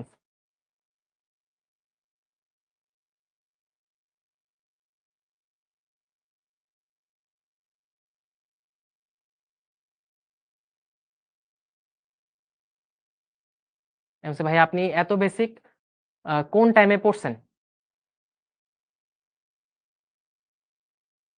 আচ্ছা, এগুলা ওই যে আমার কলেজ লাইফে, তারপর হচ্ছে আমি পড়াইতে পড়াইতে অনেক কিছু শিখছি। অনেক সময় স্টুডেন্টের কাছ থেকে ওকে এই প্রশ্ন আসতে পারে, সো স্টুডেন্ট এই প্রশ্নটা করলে আমার এই উত্তর দেওয়া উচিত। তারপরে নানান ভাবে, so it's a long journey. একদিনে হয় নাই, এক রাতে হয় নাই, এটা লং টাইম ধরে হয়েছে আস্তে আস্তে। সো তুমি যদি এই টাইমটা দাও, এভাবে প্র্যাকটিস করো, তোমারও আমার থেকে অনেক বেশি বেসিক হবে ইনশাল্লাহ।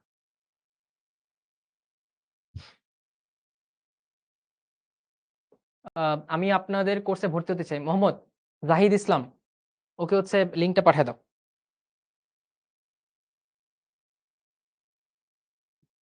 ঠিক আছে? ওকে রিপ্লাই দিয়ে দাও। আচ্ছা, এখন চলে আসি লিপিড, কোষ রসায়নের একটা টপিক। দেখো মেডিকেল ভর্তি পরীক্ষা 23-24, তাহলে দেখো 23-24 সালে একটা চ্যাপ্টার থেকেই, যেটা লং সিলেবাসের চ্যাপ্টার, ওইখান থেকে 4টা প্রশ্ন আসছে। সো ইম্পর্টেন্সটা বুঝতেই পারছো কেন আমি এই চ্যাপ্টারটা সিলেক্ট করেছি।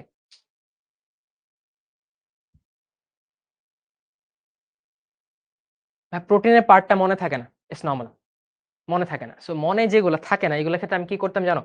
আমি হচ্ছে ধরে নিতাম এটা আজকে মুখস্থ করব না, আজকে প্রথম পড়তেছি, এটা মুখস্থ করব না। আমার আজকের কাজ হচ্ছে এটা খুব মনোযোগ দিয়ে গভীর দৃষ্টিতে দেখে একটু মুখে মুখে বলে রেখে দেওয়ার, যে আজকে থাক, আজকে মুখস্থ করবো না। খুব ভালো করে পড়ে বুঝে রেখে দিছি, পরের দিন আবারও সেম জিনিসটা পড়া, এবং সেম ইন্টেনশন যে ওকে মুখস্থ করা লাগবে না, পড়ে যাই, ভালো করে দেখে যাই। তারপরের দিন থার্ড টাইম আবার খুব ভালো করে পড়া, ঠিক আছে? এবং তৃতীয় দিন আমি চেষ্টা করতাম বাস্তবিক কিছু উদাহরণের সাথে মিলানোর জন্য। আচ্ছা, ফোর্থ দিতে পড়ার আগে চেষ্টা করতাম এই টপিকটার কিছু অবজেক্টিভ প্র্যাকটিস করা। আমি অবজেক্টিভে যেতাম, দেখতাম 3 দিন পড়ার কারণে আমি চোখ বন্ধ করলে ওই টপিকটা দেখতে পারতেছি। ইটস লাইক ওকে, এত নাম্বার পেজে নিচের অংশে ছিল এই টপিকটা, তখন তুমি 3 দিন লাগাতারে পড়ছো, রিপিটেড রিডিং, রিপিটেড রিডিং, তখন আমি অবজেক্টিভ গুলো পারতাম। তখন পরের 2 দিন অবজেক্টিভ সলভ করতাম, যে অবজেক্টিভটা ধরো পারতাম না, সেটা আবারও এখান থেকে পড়ে ফেলতাম। So it's a continuous process. এই প্রসেসে আমার হয়তো কি, হয়তো আমার বেশি দিন ধরে মুখস্থ মনে রাখা লাগতো, বাট আমার একদিনে কখনোই এত বার্ডেন ফিল হতো না, এফোর্টলেসলি মনে রাখতে পারতাম। So you can try this, যে রিপিটেড রিডিং এবং অ্যাক্টিভলি রিকল করা অবজেক্টিভ প্র্যাকটিসের মাধ্যমে, তখন দেখবে মনে থাকবে। বাট আমরা করি কি, আজকে এসপার নয় ওসপার, এটা মুখস্থ করবোই, এত প্রেশার ক্রিয়েট করে এটা মুখস্থ হয় না, বা অনেক সময় দিয়ে পড়লেও ক্ষণিকের জন্য মুখস্থ হলেও পরবর্তী দিন ভুলে যাই। সেটা করা যাবে না, ঠিক আছে?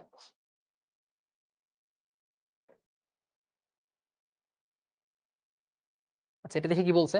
জীবদেহে বিভিন্ন প্রকার লিপিডের ভূমিকা বিষয়ে কোনটি সঠিক? আর লিপিড সম্পর্কে তোমায় জানতে হবে, লিপিডের বৈশিষ্ট্য সম্পর্কে জানতে হবে। আচ্ছা, সো লিপিড কি এটা চলো আমরা জেনে নিই। সো লিপিড অবভিয়াসলি একটা জৈব অণু। সো লিপিড লিপিড একটা জৈব অণু। আচ্ছা, এই কি ব্যাপার মোহাম্মদ, কলম এগুলা ডিস্টার্ব করে কেন? লিপিড একটা জৈব অণু। আচ্ছা, যেটা কার্বন, হাইড্রোজেন, অক্সিজেন ম্যাক্সিমাম এই পরমাণু দ্বারা গঠিত হয়, কারণ ম্যাক্সিমাম জৈব অণুগুলোর বেসিক কম্পোনেন্ট এগুলাই, তাই না?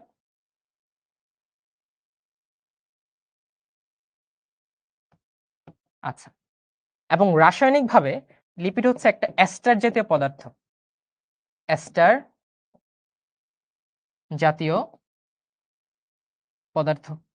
এখন তোমরা তো 25 ব্যাচ, তোমরা অর্গানিক কেমিস্ট্রি পড়ে ফেলছো। এখন আমাকে বলো ভাই এস্টার কি? এস্টার হচ্ছে একটা কার্যকরী মূলক, একটা জৈব যৌগ, যেটার চেহারাটা একটা এরকম হয়, CO ও আর আর একটা হাত খোলা। কাইন্ড অফ আমরা বলতে পারি কার্বক্সিলিক অ্যাসিড যেটা আছে, এই কার্বক্সিলিক অ্যাসিডের H পোর্শনটাকে যখন একটা অ্যালকাইল অথবা অ্যারাইল মূলক দিয়ে আমরা রিপ্লেস করব, তখন যেটা পাবো that will be our ester.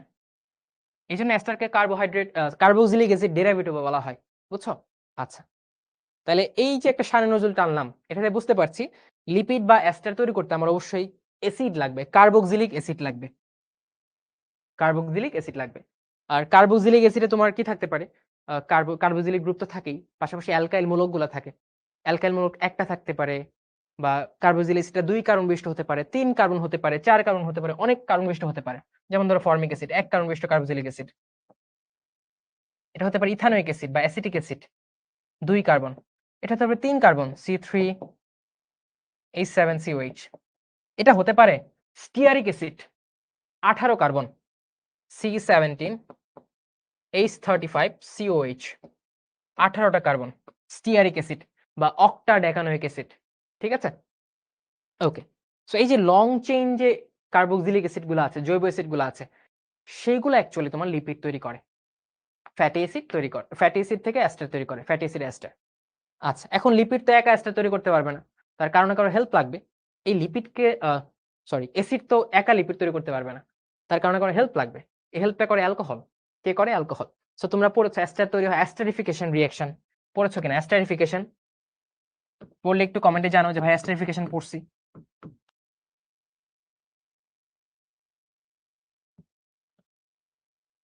পড়ছো কিনা দেখি কমেন্টে। শিক্ষক স্টুডেন্ট যারা আছো, শিশির, শোভন, শাওন ভাই ওরা তো পড়াইছে। এমন ভাই বলবো না, আমি জানি না, বলতে হবে। বলতে বলতে দেখবা তোমার পড়াশোনা আরো এনরিচড হবে। এবং অনেকের মধ্যে এটা টেন্ডেন্সি থাকে যে আমি শিখছি, আচ্ছা বন্ধুরে শিখাবো না। Never do that. তুমি বিলিভ করবা, তুমি যখন একটা জিনিস বুঝতে পারবা এবং সেম জিনিসটা তুমি যখন অন্য বন্ধুকে বোঝানোর চেষ্টা করবা, এবং if you successfully can make him realise that topic, তোমার পড়াটা অনেক অনেক বেশি স্ট্রং হয়েছে এবং অনেক অনেক দিন বেশি মনে থাকবে। এবং আমি যখন কলেজে পড়তাম, আমরা হোস্টেলে থাকতাম ওই মধুমিতা গলি নর্ডেম কলেজের পাশে। আমরা এক রুমে 4 জন ছিলাম। এক ফ্রেন্ড ইউএসএ আছে, এক ফ্রেন্ড ঢাকা ইউনিভার্সিটি ফার্মেসি থেকে গ্রাজুয়েট করছে, একজন আইআইটি থেকে গ্রাজুয়েট করছে, ঢাকা ইউনিভার্সিটি আইটি থেকে গ্রাজুয়েট করছে, নট আইআইটি মানে ইন্ডিয়ান আইটি না। আচ্ছা, সবাই এস্টাবলিশড পার্সোনাল ফিল্ডে। তো আমরা চেষ্টা করতাম, সেম স্কুলে ছিলাম, একটা টপিক যেটা কঠিন, যে একজন বুঝে ফেলছে সে সবাইকে বোঝানোর জন্য। এতে কি হতো, তার বোঝার মধ্যে কোনো গ্যাপ থাকলে সে বুঝতে পারতো যে আমার এই জায়গায় গ্যাপ আছে। আমরাও যারা যে টপিকটা বুঝতাম না, সেটা মোটামুটি একটা আইডিয়া পাইতাম ওর থেকে। এবার ডিসকাশনের মাধ্যমে পরস্পরের আইডিয়েশন, পরস্পরের হেল্প, এতে আমাদের বেসিকটা অনেক এনরিচড হইতো যে কোনো হার্ড টপিকে। সেটা অনেক হেল্পফুল একটা জিনিস। তো তুমি যখনই কোনো জিনিস প্যারা খাচ্ছ বুঝতে, মোটামুটি বুঝবা। বুঝার পর বন্ধু বলবো, বন্ধু আমি তোমার একটা বুঝাই, তুমি দেখো কতটা বুঝো বা আমি কতটা বুঝতে পারি, জাজ মি। এই ক্ষেত্রে জাজমেন্টাল হতে পারো, সমস্যা নাই। সো তুমি ওরে বুঝাইলা, তো ও কিছু প্রশ্ন করলো, তখন তুমি বুঝলা আচ্ছা এই জায়গায় গ্যাপ হইতে পারে, এইরকম প্রশ্ন আসতে পারে। ওকে ডান, আমি এভাবে রিঅ্যারেঞ্জ করি আমি পড়াশোনা। সেইভাবে একটু রিডিফাইন করবা, ঠিক আছে? এই ডেফিনেশন যদি করো নিজের প্রসেস অফ লার্নিং কে, তখন লার্নিংটা রিফাইন্ড হবে, আর পরিপূর্ণ হবে, বিশুদ্ধ হবে, বুঝছো? সো এই যে ভাইয়া জানি বলবো না, বা এই তো আমি জানি তোরে বলবো না, এগুলা করার দরকার নেই। জ্ঞান বিলাও, জ্ঞান বিলাইলে জ্ঞান বাড়ে। এই যে টিচাররা অনেক পারে কেন? কারণ তারা জ্ঞান বিলানোর কাজ করে। জ্ঞান বিলাইতে গেলে তো অনেক কিছু শিখে। বুঝছো? আচ্ছা। আর এতে আরেকটা হেল্প হবে, এই যে পরবর্তীতে ভালো জায়গায় চান্স পেয়ে বিভিন্ন জায়গায় কোচিং করাবা, হ্যাঁ? তারপর হচ্ছে টিউশন পড়াবা। It will be a great source of money. আচ্ছা, এস্টারিফিকেশন। এস্টারিফিকেশন হচ্ছে এস্টার তৈরি একটা প্রক্রিয়া। আর এস্টার গুলা বেসিক্যালি লিপিড, লিপিড গুলো এস্টার জাতীয় হয়। এখানে কি কাহিনী হয়? এখানে অ্যালকোহল থাকে, অ্যালকোহল প্লাস অ্যাসিড। কি অ্যাসিড? Fatty acid. তৈরি হয় এস্টার প্লাস পানি। এটা হচ্ছে এস্টারিফিকেশন রিঅ্যাকশন। আর লিপিড হতে পারে তোমার পলিহাইড্রিক অ্যালকোহলের সাথে অ্যাসিডের বিক্রিয়া, হতে পারে মনোহাইড্রিক অ্যালকোহলের সাথে ফ্যাটি অ্যাসিডের বিক্রিয়া।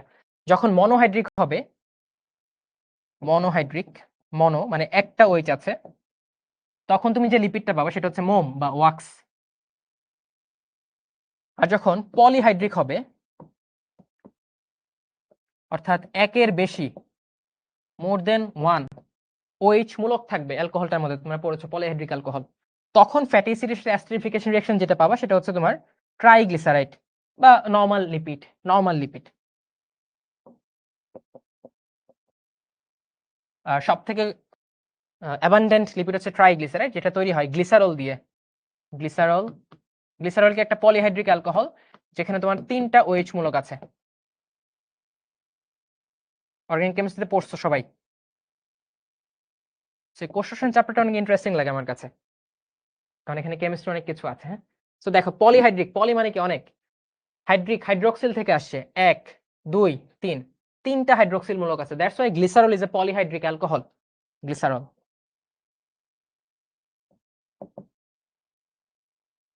এর সাথে অ্যাসিড যুক্ত হবে, ফ্যাটি অ্যাসিড। যে কোনো একটা ফ্যাটি অ্যাসিড তুমি নিলা।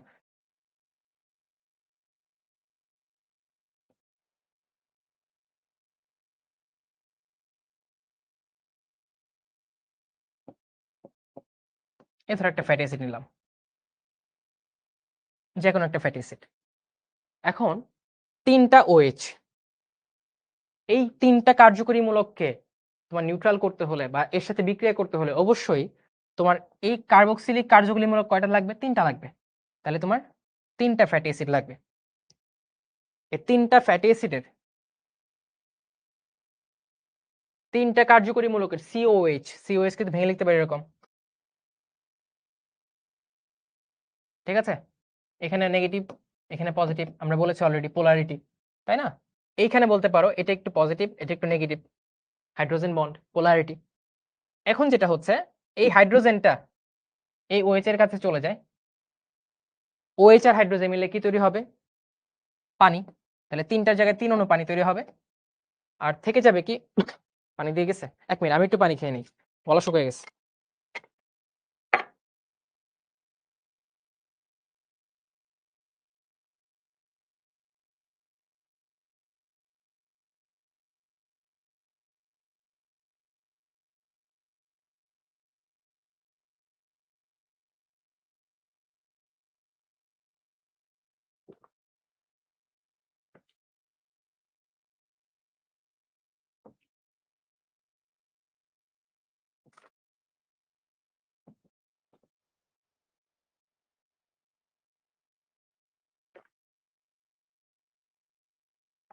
কমন গুলো পড়ি। কি বলছে ভাইয়া? দুর্ভাগ্যজনক হলে সত্যি টেস্ট পরীক্ষায় একটা সাবজেক্টের জন্য রেজাল্ট ফেল আসবে। এখন কি আমার মেডিকেলের জন্য অতি উৎসাহে পড়া লাগবে নাকি মেডিকেল ফোকাস করা বাদ দিব? আমি প্রশ্নটা ঠিক বুঝলাম না। যে তোমার টেস্ট পরীক্ষা খারাপ হয়েছে, আচ্ছা, এক সাবজেক্টে ফেল আসছে, তুমি এটা ক্লিয়ার করো যে তোমার মোটিভটা অ্যাকচুয়ালি কি, তোমার লক্ষ্যটা কি, তুমি কি হইতে চাও?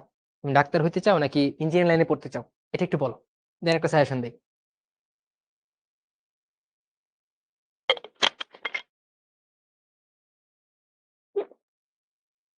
এনাম, আমাদের এনামুল ভাই নাকি? আচ্ছা,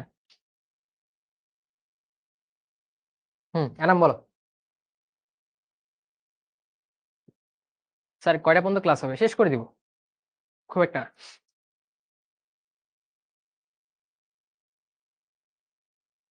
এনাম আর কিছু বলছে না। আচ্ছা, আমি আমি ধরে নিচ্ছি তুমি মেডিকেলের স্বপ্ন দেখো, মেডিকেলে পড়তে চাও, ওকে গ্রেট। তাহলে তুই মেডিকেলের স্বপ্ন দেখা বাদ দিয়ে দিবে, এটা কখনোই বলা উচিত না। এবং তোমারও কখনো এটা ফিল করা উচিত না যে একটা সাবজেক্টে ফেল করেছি টেস্টে দেখে আমি মেডিকেলের স্বপ্ন দেখা বাদ দিয়ে দিব। নো, তোমার যেটা করতে হবে, কেন ফেল করেছো বা পড়াশোনায় কোন জায়গায় গ্যাপটা ছিল এটা ফাইন্ড আউট করতে হবে। এটা ফাইন্ড আউট করে এই যে তোমার 5টা মাস আছে, আমি যদি বলি জুনের লাস্টে তোমার এইচএসসি পরীক্ষা, এই 5 মাসে ডিসিপ্লিন, রুটিন, রেগুলারিটি, এই 3টা জিনিসের উপর ভিত্তি করে আল্লাহর উপর বিশ্বাস রেখে প্রচুর পরিশ্রম করতে হবে। টেক্সট বুক পড়তে হবে, বোর্ডের প্রশ্ন অ্যানালাইসিস করে সলভ করতে হবে। যদি সময় পাও প্রত্যেকটা চ্যাপ্টারের জন্য আধা ঘন্টা এক্সট্রা সময় দিতে হবে মেডিকেলের পড়া। আর যদি সময় না পাও ওকে, এটাও লাগবে না। তুমি এখনকার যে সিলেবাসটা আছে খুব ভালো করে কমপ্লিট করো, বোর্ডের সবকিছু খুব ভালো করে কমপ্লিট করো, ঠিক আছে?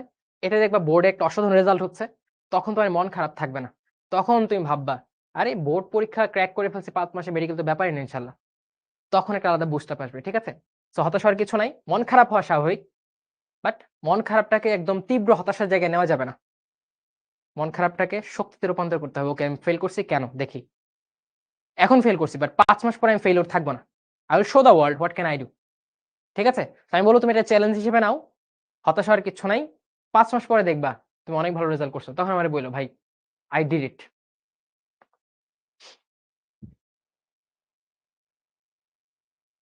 ভাইয়া মেডিকেল অ্যাডমিশন টেস্টে কোশ্চেন না পারলে কি সব কোশ্চেন দাগানো উচিত না? একটা নেগেটিভ মার্কিং বলে একটা কথা আছে, তুমি যদি একটাও না পারো সব দাগায় আসো, তখন দেখবো তোমার নাম্বার মাইনাসে চলে আসছে, বুঝছো? যেমন হচ্ছে এনাম ভাই একটা গল্প করতেছিল, ভাই তো ইঞ্জিনিয়ারিং প্রিপারেশন নিছে, ভাই মেডিকেল ভর্তি পরীক্ষা দিতে গেছে, দেওয়ার পর দেখতেছে খুব একটা কমন আসে না, কিছু পারতেছে না, তখন ভাই ওইরকম মিলাইছে, ধরো 10টা দিছে এ, ঠিক আছে, মানে একটু আর্ট করছে আর কি, 10টা বি, তারপর সি, তারপর ডি, এরকম জিগজ্যাগ প্যাটার্ন তৈরি করছে। আমি জানি না ভাই কত পাইছে আর জিজ্ঞেস করিনি, হয়তো নেগেটিভে চলে আসতে পারে নাম্বার। আর সৌরভ ভাই তো নাম্বারই আসে নাই। তো সব না পারলে সব দাগায় আসা যাবে না, কারণ এখানে নেগেটিভ মার্কিং আছে। It's not like board exam যেখানে নেগেটিভ মার্কিং নাই, তুমি মনে করছে দাগায় আসবা। এই জন্য এত কম্পিটিটিভ এক্সামটা। হ্যাঁ, আচ্ছা, সো যেখানে ছিলাম গ্লিসারল, আর এখানে 3টা ফ্যাটি অ্যাসিড, এটা হচ্ছে ফ্যাটি অ্যাসিড। 3 অনু ফ্যাটি অ্যাসিডের মধ্যে 3টা কার্বক্সিলিক মূলক আছে। কার্বক্সিলিক মূলকের OH আর এটার H এর সাথে যুক্ত হয়ে পানি হিসেবে চলে গেছে, থাকলো কি, থাকলো হলো এটা।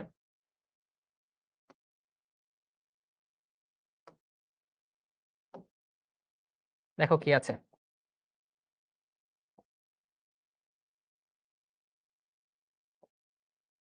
ও আছে, আর এটার AOH তো চলে গেছে, সি ও, এই পাশে আর, আরটা এই পাশে চলে গেল, সেম জিনিস।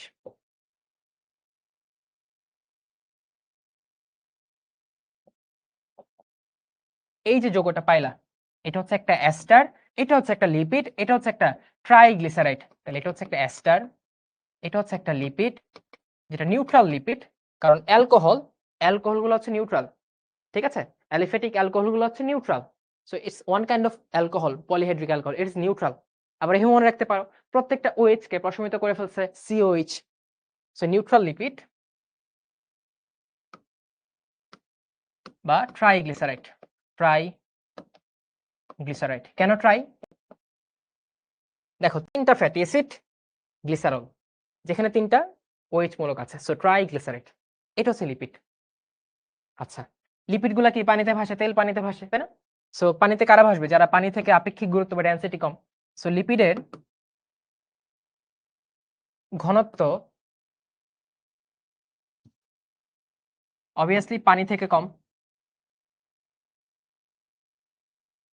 আচ্ছা, তুমি দেখবা লিপিড প্রোফাইল বলে একটা জিনিস আছে, অনেকের যদি বাসায় পেশেন্ট থাকে একটু মোটাকাটা, হ্যাঁ, হার্টের একটু ডিজিজ আছে, তখন দেখবা তার অনেক ইনভেস্টিগেশন পেপারের মধ্যে একটা আছে লিপিড প্রোফাইল, যেখানে অ্যাকচুয়ালি দেখা হয় তার বডিতে লিপিড স্ট্যাটাসটা কেমন, বা কোন ফ্যাটটা কোনটা বেশি আছে, কোনটা কম আছে, কোনটা কত থাকার কথা ছিল কিন্তু এখন কত আছে, ঠিক আছে? আহ, এর মধ্যে 4টা জিনিস দেখা হয়, একটা হচ্ছে LDL, লো ডেনসিটি প্রোটিন, একটা হচ্ছে HDL, হাই ডেনসিটি লিপোপ্রোটিন, আর LDL লো ডেনসিটি লিপোপ্রোটিন, একটা হচ্ছে টোটাল কোলেস্টেরল TC, আর একটা হচ্ছে ট্রাইগ্লিসারাইড TG। এই 4টা জিনিস দেখা হয়। আর এই 4টা জিনিস দেখার যে প্রক্রিয়া, যে পরীক্ষা, যে ইনভেস্টিগেশন, সেটা হচ্ছে লিপিড প্রোফাইল। জাস্ট লাইক তোমার প্রোফাইল যেমন শো করে তুমি কি করো, ঠিক লিপিড প্রোফাইলটা শো করে কোন লিপিডটা কি আছে, ঠিক আছে? অনেকের প্রোফাইলে দেওয়া থাকে work set dot dot dot, work set নিজের হোটেল, হ্যাঁ, ওয়ার্কস ফর সেলফ ইন্ডাস্ট্রি, তার ওয়ার্ক সেটের কোনো অভাব নাই। But actually he is doing nothing or she is doing nothing. এটাই হয়, আমরা যা করি তার থেকে অনেক বেশি শো অফ করি। বাট উল্টাটা হওয়ার কথা ছিল, আমরা অনেক অনেক বেশি কাজ করব বাট শো অফ করবোই না। ঠিক আছে, আমাদের কাজ, আমাদের result will speak for itself. বুঝছো? সেরকম হওয়ার চেষ্টা করো, অনেক বেশি কাজ করবা, কাজ করেই যাবা করেই যাবা করে যাবা, সবার জন্য, নিজের জন্য। তোমার অবদান, তোমার রেজাল্ট, এটা অটোমেটিক্যালি সবাই দেখবে। এটা শো অফ করার কিছু নাই। এটা হচ্ছে আজকের ক্লাসের ফিলোসফি অফ দ্য ডে। আচ্ছা, এর মধ্যে এলডিএলটা হচ্ছে খারাপ। এলডিএলটা হচ্ছে খারাপ, কেন খারাপ? এলডিএলটা কি করে, লিভার থেকে, এটা ধরো রক্তনালী, এই লিভার থেকে রক্তনালীর মধ্যে ফ্যাট গুলা নিয়ে জমা করে। সো অটোমেটিক্যালি রক্তনালী ছোট হয়ে যায়, চুপসে যায়, তখন রক্তের ফ্লো কমে যায়, এবং রক্তের ফ্লো কমে যাওয়ার জন্য যদি হার্টের রক্তের ফ্লো কমে যায় তখন অ্যানজাইনা হয়, ইভেনচুয়ালি হার্ট অ্যাটাক হয়। হার্ট অ্যাটাক হয়ে যদি হার্টের কোষগুলো মরে মরে যেতে থাকে তখন হার্ট ফেলিয়ার হতে পারে, ব্রেনের ক্ষেত্রে স্ট্রোক হবে। সো এলডিএল এই কাজটা করে, একটা খারাপ কাজ। কিন্তু এইচডিএল কি করে, উল্টা কাজ। এইচডিএল চেষ্টা করে এই চর্বিগুলাকে সরায়া ফেলতে, সরায়া এইখানে ট্রাইগ্লিসারাইড হিসেবে জমা রাখতে বা লিপিড বিপাক করতে। তার মানে এটা ইজ ওয়ান কাইন্ড অফ রক্তনালীকে ক্লিয়ার করছে। সো এইচডিএলটা হচ্ছে ভালো লিপিড, এইচডিএল থাকা ভালো। এবং বাই ডিফল্ট মেয়েদের মেয়েদের বডিতে এইচডিএলটা বেশি থাকে, অ্যান্ড বাই ডিফল্ট এলডিএলটা পুরুষের বডিতে বেশি থাকে। এই জন্য কার্ডিওভাস্কুলার ডিজিজগুলো দেখবা পুরুষে বেশি হয়। কার্ডিওভাস্কুলার বলতে হৃদ এবং রক্তনালী বিষয়ক যে রোগগুলো আছে, পুরুষে নর্মালি এটার হার বেশি, নারীতে কম, কারণ এভাবে সেট করা। Women are lucky, right? They are special. TC total cholesterol, TG triglyceride. So এগুলো একটা ডেফিনিট অ্যামাউন্টে থাকতে হয়, ডেফিনিট অ্যামাউন্টে থাকতে, যেমন টোটাল কোলেস্ট্রল থাকতে হয় 200 250 কম, ট্রাইগ্লিসারাইড থাকতে হয় 250 200 কম, এরকম একটা ডেফিনিট ভ্যালু আছে। আচ্ছা, তারপরে বলতে পারো লিপিডগুলা বা লিপিডগুলো বিভিন্ন রঞ্জক তৈরি করে, বিভিন্ন রঞ্জক তৈরি করে। যেমন ধরো ক্যারোটিনয়েড লিপিড আছে, বিভিন্ন রঞ্জক তৈরি করে। আচ্ছা, আবার একটা কেমিক্যাল সাবস্টেন্স সুদান, দেশ না আবার, হ্যাঁ, সুদান 3, ওইটার সাথে লিপিড লাল রং দেয়, রেড কালার দেয় বিক্রিয়া করে। আর লিপিড তো পানিতে ভাসে, ঠিক আছে, যেহেতু পানি থেকে হালকা। আচ্ছা, আমরা লিপিড থেকে অনেক কিছু জানলাম, এখন দেখি অ্যাকচুয়ালি কি আছে না আছে। ওকে, লিপিড, বিভিন্ন প্রকার লিপিডের ভূমিকা বিষয়ে কোনটি সঠিক? ওকে, ফসফোলিপিড কোষের আয়নকে স্থির রাখে। এই স্থির কথাটা ভুল। কেন ভুল? ফসফোলিপিড অনেক ধরনের আছে, এর মধ্যে একটা যৌগিক ফসফোলিপিড হচ্ছে লেসিথিন। এখন লেসিথিন নামটা শুনে তোমাদের কি মনে হয়েছে আমাকে বলো তো? একটা টপিকের কথা মনে হয়ে যাওয়ার কথা, উদ্ভিদ শারীর তত্ত্বের একটা টপিক। দেখি কার কার মনে আছে। এইচএসসি 26 ক্লাস করবো, যেহেতু চলে আসছো ক্লাসটা করো। এইচডিএল পাওয়া যায় কোন খাদ্যে ভাইয়া? এটা হচ্ছে তোমার সামুদ্রিক অ্যালগি আছে, হ্যাঁ, তারপর হচ্ছে তোমার ফিশ অয়েল, তারপর হচ্ছে তোমার কড লিভার অয়েল আছে, কলিজা, এগুলোতে এইচডিএল থাকে। এই তো মোস্তাক এরিন বলছে বাহক মতবাদ, লেসিথিন বাহক মতবাদ, অর্থাৎ লেসিথিন আমরা পড়েছি সক্রিয় খনিজ লবণ পরিশোষণে, সক্রিয় খনিজ লবণ বা মিনারেলস পরিশোষণ। আমাকে বলো তো ভাই, খনিজ লবণ গুলা, ধরো এটা একটা গাছ, এই যে একটা গাছ, ঠিক আছে, এ হচ্ছে তো মাটি, এখানে অনেক অনেক অসংখ্য পানি আছে, ঠিক আছে। পানিতে ভাসমান খনিজ লবণ গুলা কি আয়ন হিসেবে থাকে? ক্যাটায়ন অথবা অ্যানায়ন, রাইট? এই আয়নগুলা শোষিত হয় দুই প্রক্রিয়ায়, সক্রিয় অথবা নিষ্ক্রিয়। শক্তি লাগে অথবা শক্তি লাগে না। শক্তি লাগলে সক্রিয়, এটিপি লাগতেছে। ওকে, সক্রিয় মতবাদ হচ্ছে লুন্ডেগর মতবাদ, লেসিথিন মতবাদ, তারপর হচ্ছে কি প্রোটন অ্যানায়ন কো ট্রান্সপোর্ট মতবাদ। সো লেসিথিন গুলা কি করে, মূল রোম দিয়ে এই আয়নগুলাকে ধরে নিয়ে যায়। হ্যাঁ, তোমার এখানে যেতেই হবে, আমার কোষের ভিতরে আয়ন দরকার। তার মানে আয়নটাকে তারা সচল করছে, সক্রিয় করছে, বহন করছে, চলাচল করছে, এক জায়গা থেকে আরেক জায়গায় পাঠাচ্ছে। তাহলে এই যে বলছি আয়নকে স্থির রাখা, এটা কি সঠিক হলো? অবভিয়াসলি ভুল। ভাইয়া গাছটা সুন্দর হয়েছে, থ্যাংক ইউ। আচ্ছা, লিপিড উদ্ভিদে বর্ণ সৃষ্টি করে। খেয়াল করো, আমরা কিন্তু বলেছি ওই যে লিপিড বর্ণ সৃষ্টিতে হেল্প করে, ক্যারোটিনয়েড, ফিউকোজ্যান্থিন, এগুলা উদ্ভিদকে বিভিন্ন কালারফুল জিনিসে তৈরি করে। আচ্ছা, ধরো এটা আমি জানলাম না, তুমি ধরো এটা জানলাই না, ওকে, বাট এটা তো বুঝছো কনসেপ্ট থেকে যেটা ভুল। মহিলাদের রক্তের এলডিএল হৃদরোগের ঝুঁকি কমায়। তুমি তো এটা আবুল হাসান স্যারের বই থেকেই পড়ছো যে এলডিএল হৃদরোগের ঝুঁকি বাড়ায়, কারণ সে কি করতেছে, ব্লাড ভেসেলকে ব্লক করছে। So it is absolutely wrong. Cholesterol কোষ আবরণীর তারল্যতা বৃদ্ধি করে, এটা ভুল। আমরা ফসফোলিপিড বাইলেয়ার পড়েছি, মনে আছে ফ্লুইড মোজাইক মডেলে?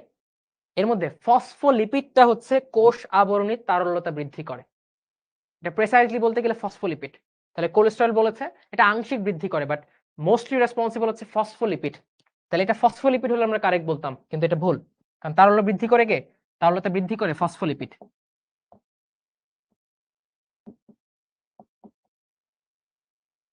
বুঝছো? আর কোলেস্টেরল নর্মালি প্রাণীতে থাকে, কিন্তু উদ্ভিদে তো কোলেস্টেরল থাকে না, এক্সেপ্ট আলু এন্ড চুপড়ি আলু। সো উদ্ভিদের তো কোষ ঝিল্লি আছে, তো তার তারল্য কেমনে মেনটেন হবে?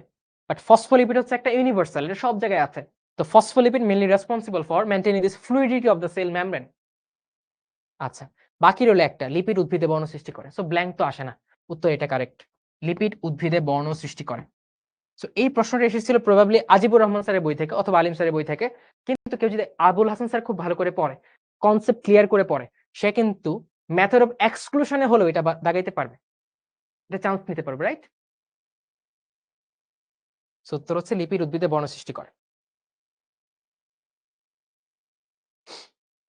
এই কয়টা বাজে? আমাদের লাইভ কি 1:30টা বন্ধ? 1.5 ঘন্টা শেষ করে দেবে, সমস্যা নেই। না, 10 মিনিট আর পড়াবো না, আজকে অনেক পড়ায় ফেলছি। এখন আমাকে বলো, কে কে শুরু থেকে ক্লাসটা করেছো? ক্লাসটা করার পর কি কি আইডিয়া পেয়েছো? কেমন জানো, লেট মি নো। আচ্ছা, এটা না হয় আমরা পরেই জেনে নিব, তোমরা পোস্ট আকারে বলে দিতে পারো যে ভাই আমি এই আইডিয়া পেয়েছি এবং আজকে থেকে ক্লিয়ার থটে পড়াশোনা করব, এন্ড ইনশাআল্লাহ আমি পড়াশোনা করলে মেডিকেলে চান্স আমি পাবো ইনশাআল্লাহ। ঠিক আছে, সেটা শিক্ষার সাথে মেডিকেল ভর্তি পরীক্ষার প্রিপারেশন বা না নাও, that doesn't matter. Main thing is তুমি কতটা ভালো করে প্রিপারেশন নিচ্ছ, তুমি মেডিকেলে চান্স পাওয়ার জন্য নিজেকে কতটা যোগ্যভাবে তৈরি করছো, এটা হচ্ছে আমার main concern as a teacher. কোথায় থেকে নিচ্ছ এটা আমাকে বদার করবে না, বদার করবে তুমি ঠিক মতো পড়ছো কিনা। তুমি যদি ঠিক মতো পড়ো এবং বোটানিতে যদি একটা ভালো মার্কস পাও, তখন আজকে লাইফটা সাকসেসফুল হবে। Otherwise totally in vain, totally in vain. Okay, শুরু থেকে আছি। ওকে, তাহলে তুমি কি শিখেছো? যারা শুরু থেকে ছিল কেমন লাগলো? কি শিখেছো? কি স্ট্র্যাটেজি অবলম্বন করতে, এগুলো আমাকে অবশ্যই জানাবে।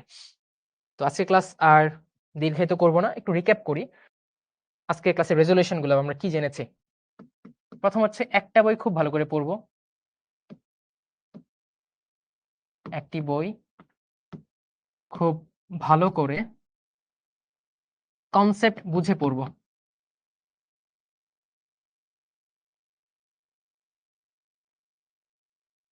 ঠিক আছে, তারপর সাবজেক্ট অ্যানালাইসিস করতে হবে ঠিক মতো। সাবজেক্ট অ্যানালাইসিস, যে এই সাবজেক্টে কোনটা ইম্পর্টেন্ট, কিভাবে প্রশ্ন হয়, কিভাবে প্রশ্ন লিখে আনসার করা উচিত, কোন জায়গাটায় সবাই ভুল করে, আমি কোন জায়গাটায় ভুল করব, সাবজেক্ট অ্যানালাইসিস ভেরি ইম্পর্টেন্ট। তারপর হচ্ছে কোয়েশ্চেন ব্যাংক অ্যানালাইসিস।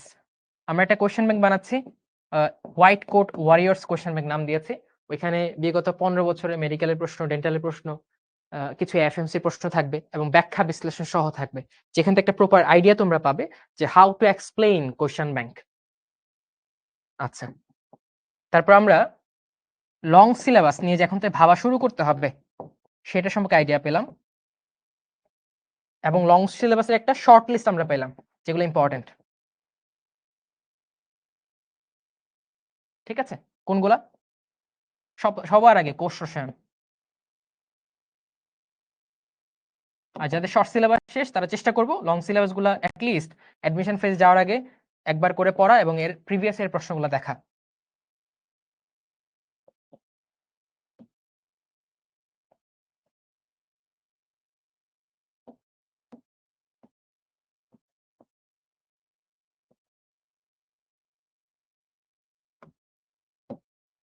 এগুলো হচ্ছে স্টার।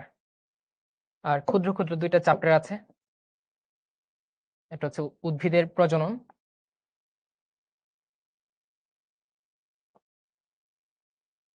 ঠিক আছে, আর একটা হচ্ছে ধরো কি বাকি আছে, ব্রায়োফাইটা, এটা হতে ইম্পর্টেন্ট না, খুব একটা প্রশ্ন আসছে, খুব একটা।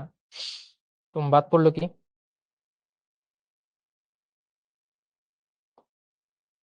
11 তো আছে অলরেডি সিলেবাসে। হ্যাঁ, মানে চ্যাপ্টার 6 ষষ্ঠ অধ্যায়। এটা লেস ইম্পর্টেন্ট। সেগুলো হচ্ছে আমার এ ক্যাটাগরির, এটা হচ্ছে বি, এটা হচ্ছে C category. So category wise তুমি বুঝতে হবে কোনটা আগে পড়া উচিত, কোনটা পরে পড়া উচিত, রাইট?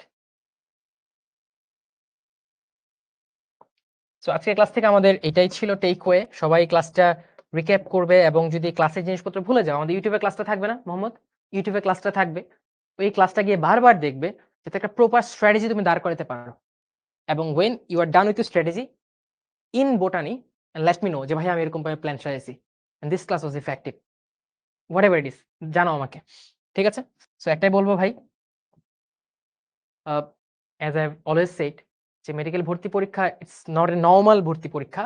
এটা হচ্ছে একটা স্বপ্নের দরজা, যেটা তুমি দেখছো, তোমার ফ্যামিলি দেখছে, তোমার ফ্যামিলির বাইরে যে তোমার এক্সটেন্ডেড ফ্যামিলি সবাই দেখছে যে কেউ ডাক্তার হবে, বা অনেকের ফ্যামিলিতে ডাক্তার থাকে না। সো তুমি কাইন্ড অফ একটা দ্য অনলি হোপ যে ও ডাক্তার হবে, আমাদের ব্লাড লাইনের প্রথম ডাক্তার। সবাই অনেক আশা নিয়ে বসে আছে, সবাই স্বপ্ন তোমাকে ঘিরে দেখছে। সো ওইটার ভারটা অনেক বেশি, আই ক্যান ফিল। বাট তুমিও তো অনেক সেরা, তোমাকে সেরা ভাবে তৈরি করা হয়েছে, আশরাফুল মাখলুকাত। সো সেই ভার বহন করার মতো তোমার ক্ষমতা আছে, তুমি যদি ফিল করো। সো কনফিডেন্টলি সবকিছু নিয়ে আগাও। আর আমি সবসময় বলি ভাই, ফিয়ারলেস মেথডে পড়ো, ভয় পাওয়ার কিছু নাই, রেজাল্ট নিয়ে তো ভয় পাওয়ার কিছু নাই। তোমার হাতে যেটুকু আছে সেইটুকু দিয়ে সর্বোচ্চ চেষ্টা করে যাও, এবং নিজের ক্যাপাসিটি সবসময় বাড়াও। ঠিক আছে? নিজের ক্যাপাসিটি পুশ করো, ওকে দেখে আমি কত কি করতে পারি না পারি। তো দেখা হবে বিজয়ে, সবাই সবার ডাক্তার হওয়ার যে স্বপ্ন সেটা ফিল আপ করতে পারো, এই দোয়া থাকলো। আর নেক্সট কোনো লাইভ লাগলে, প্রাণীবিজ্ঞানের অ্যানালাইসিস লাগলে লং সিলেবাসের উপর, আমাকে কমেন্টে জানাবে, পোস্টে জানাবে, শিখবো জিতবোতে। Try to arrange something for you. Okay, ভালো থাকো, সুস্থ থাকো, নেক্সট ক্লাসে দেখা হবে। আসসালামু আলাইকুম।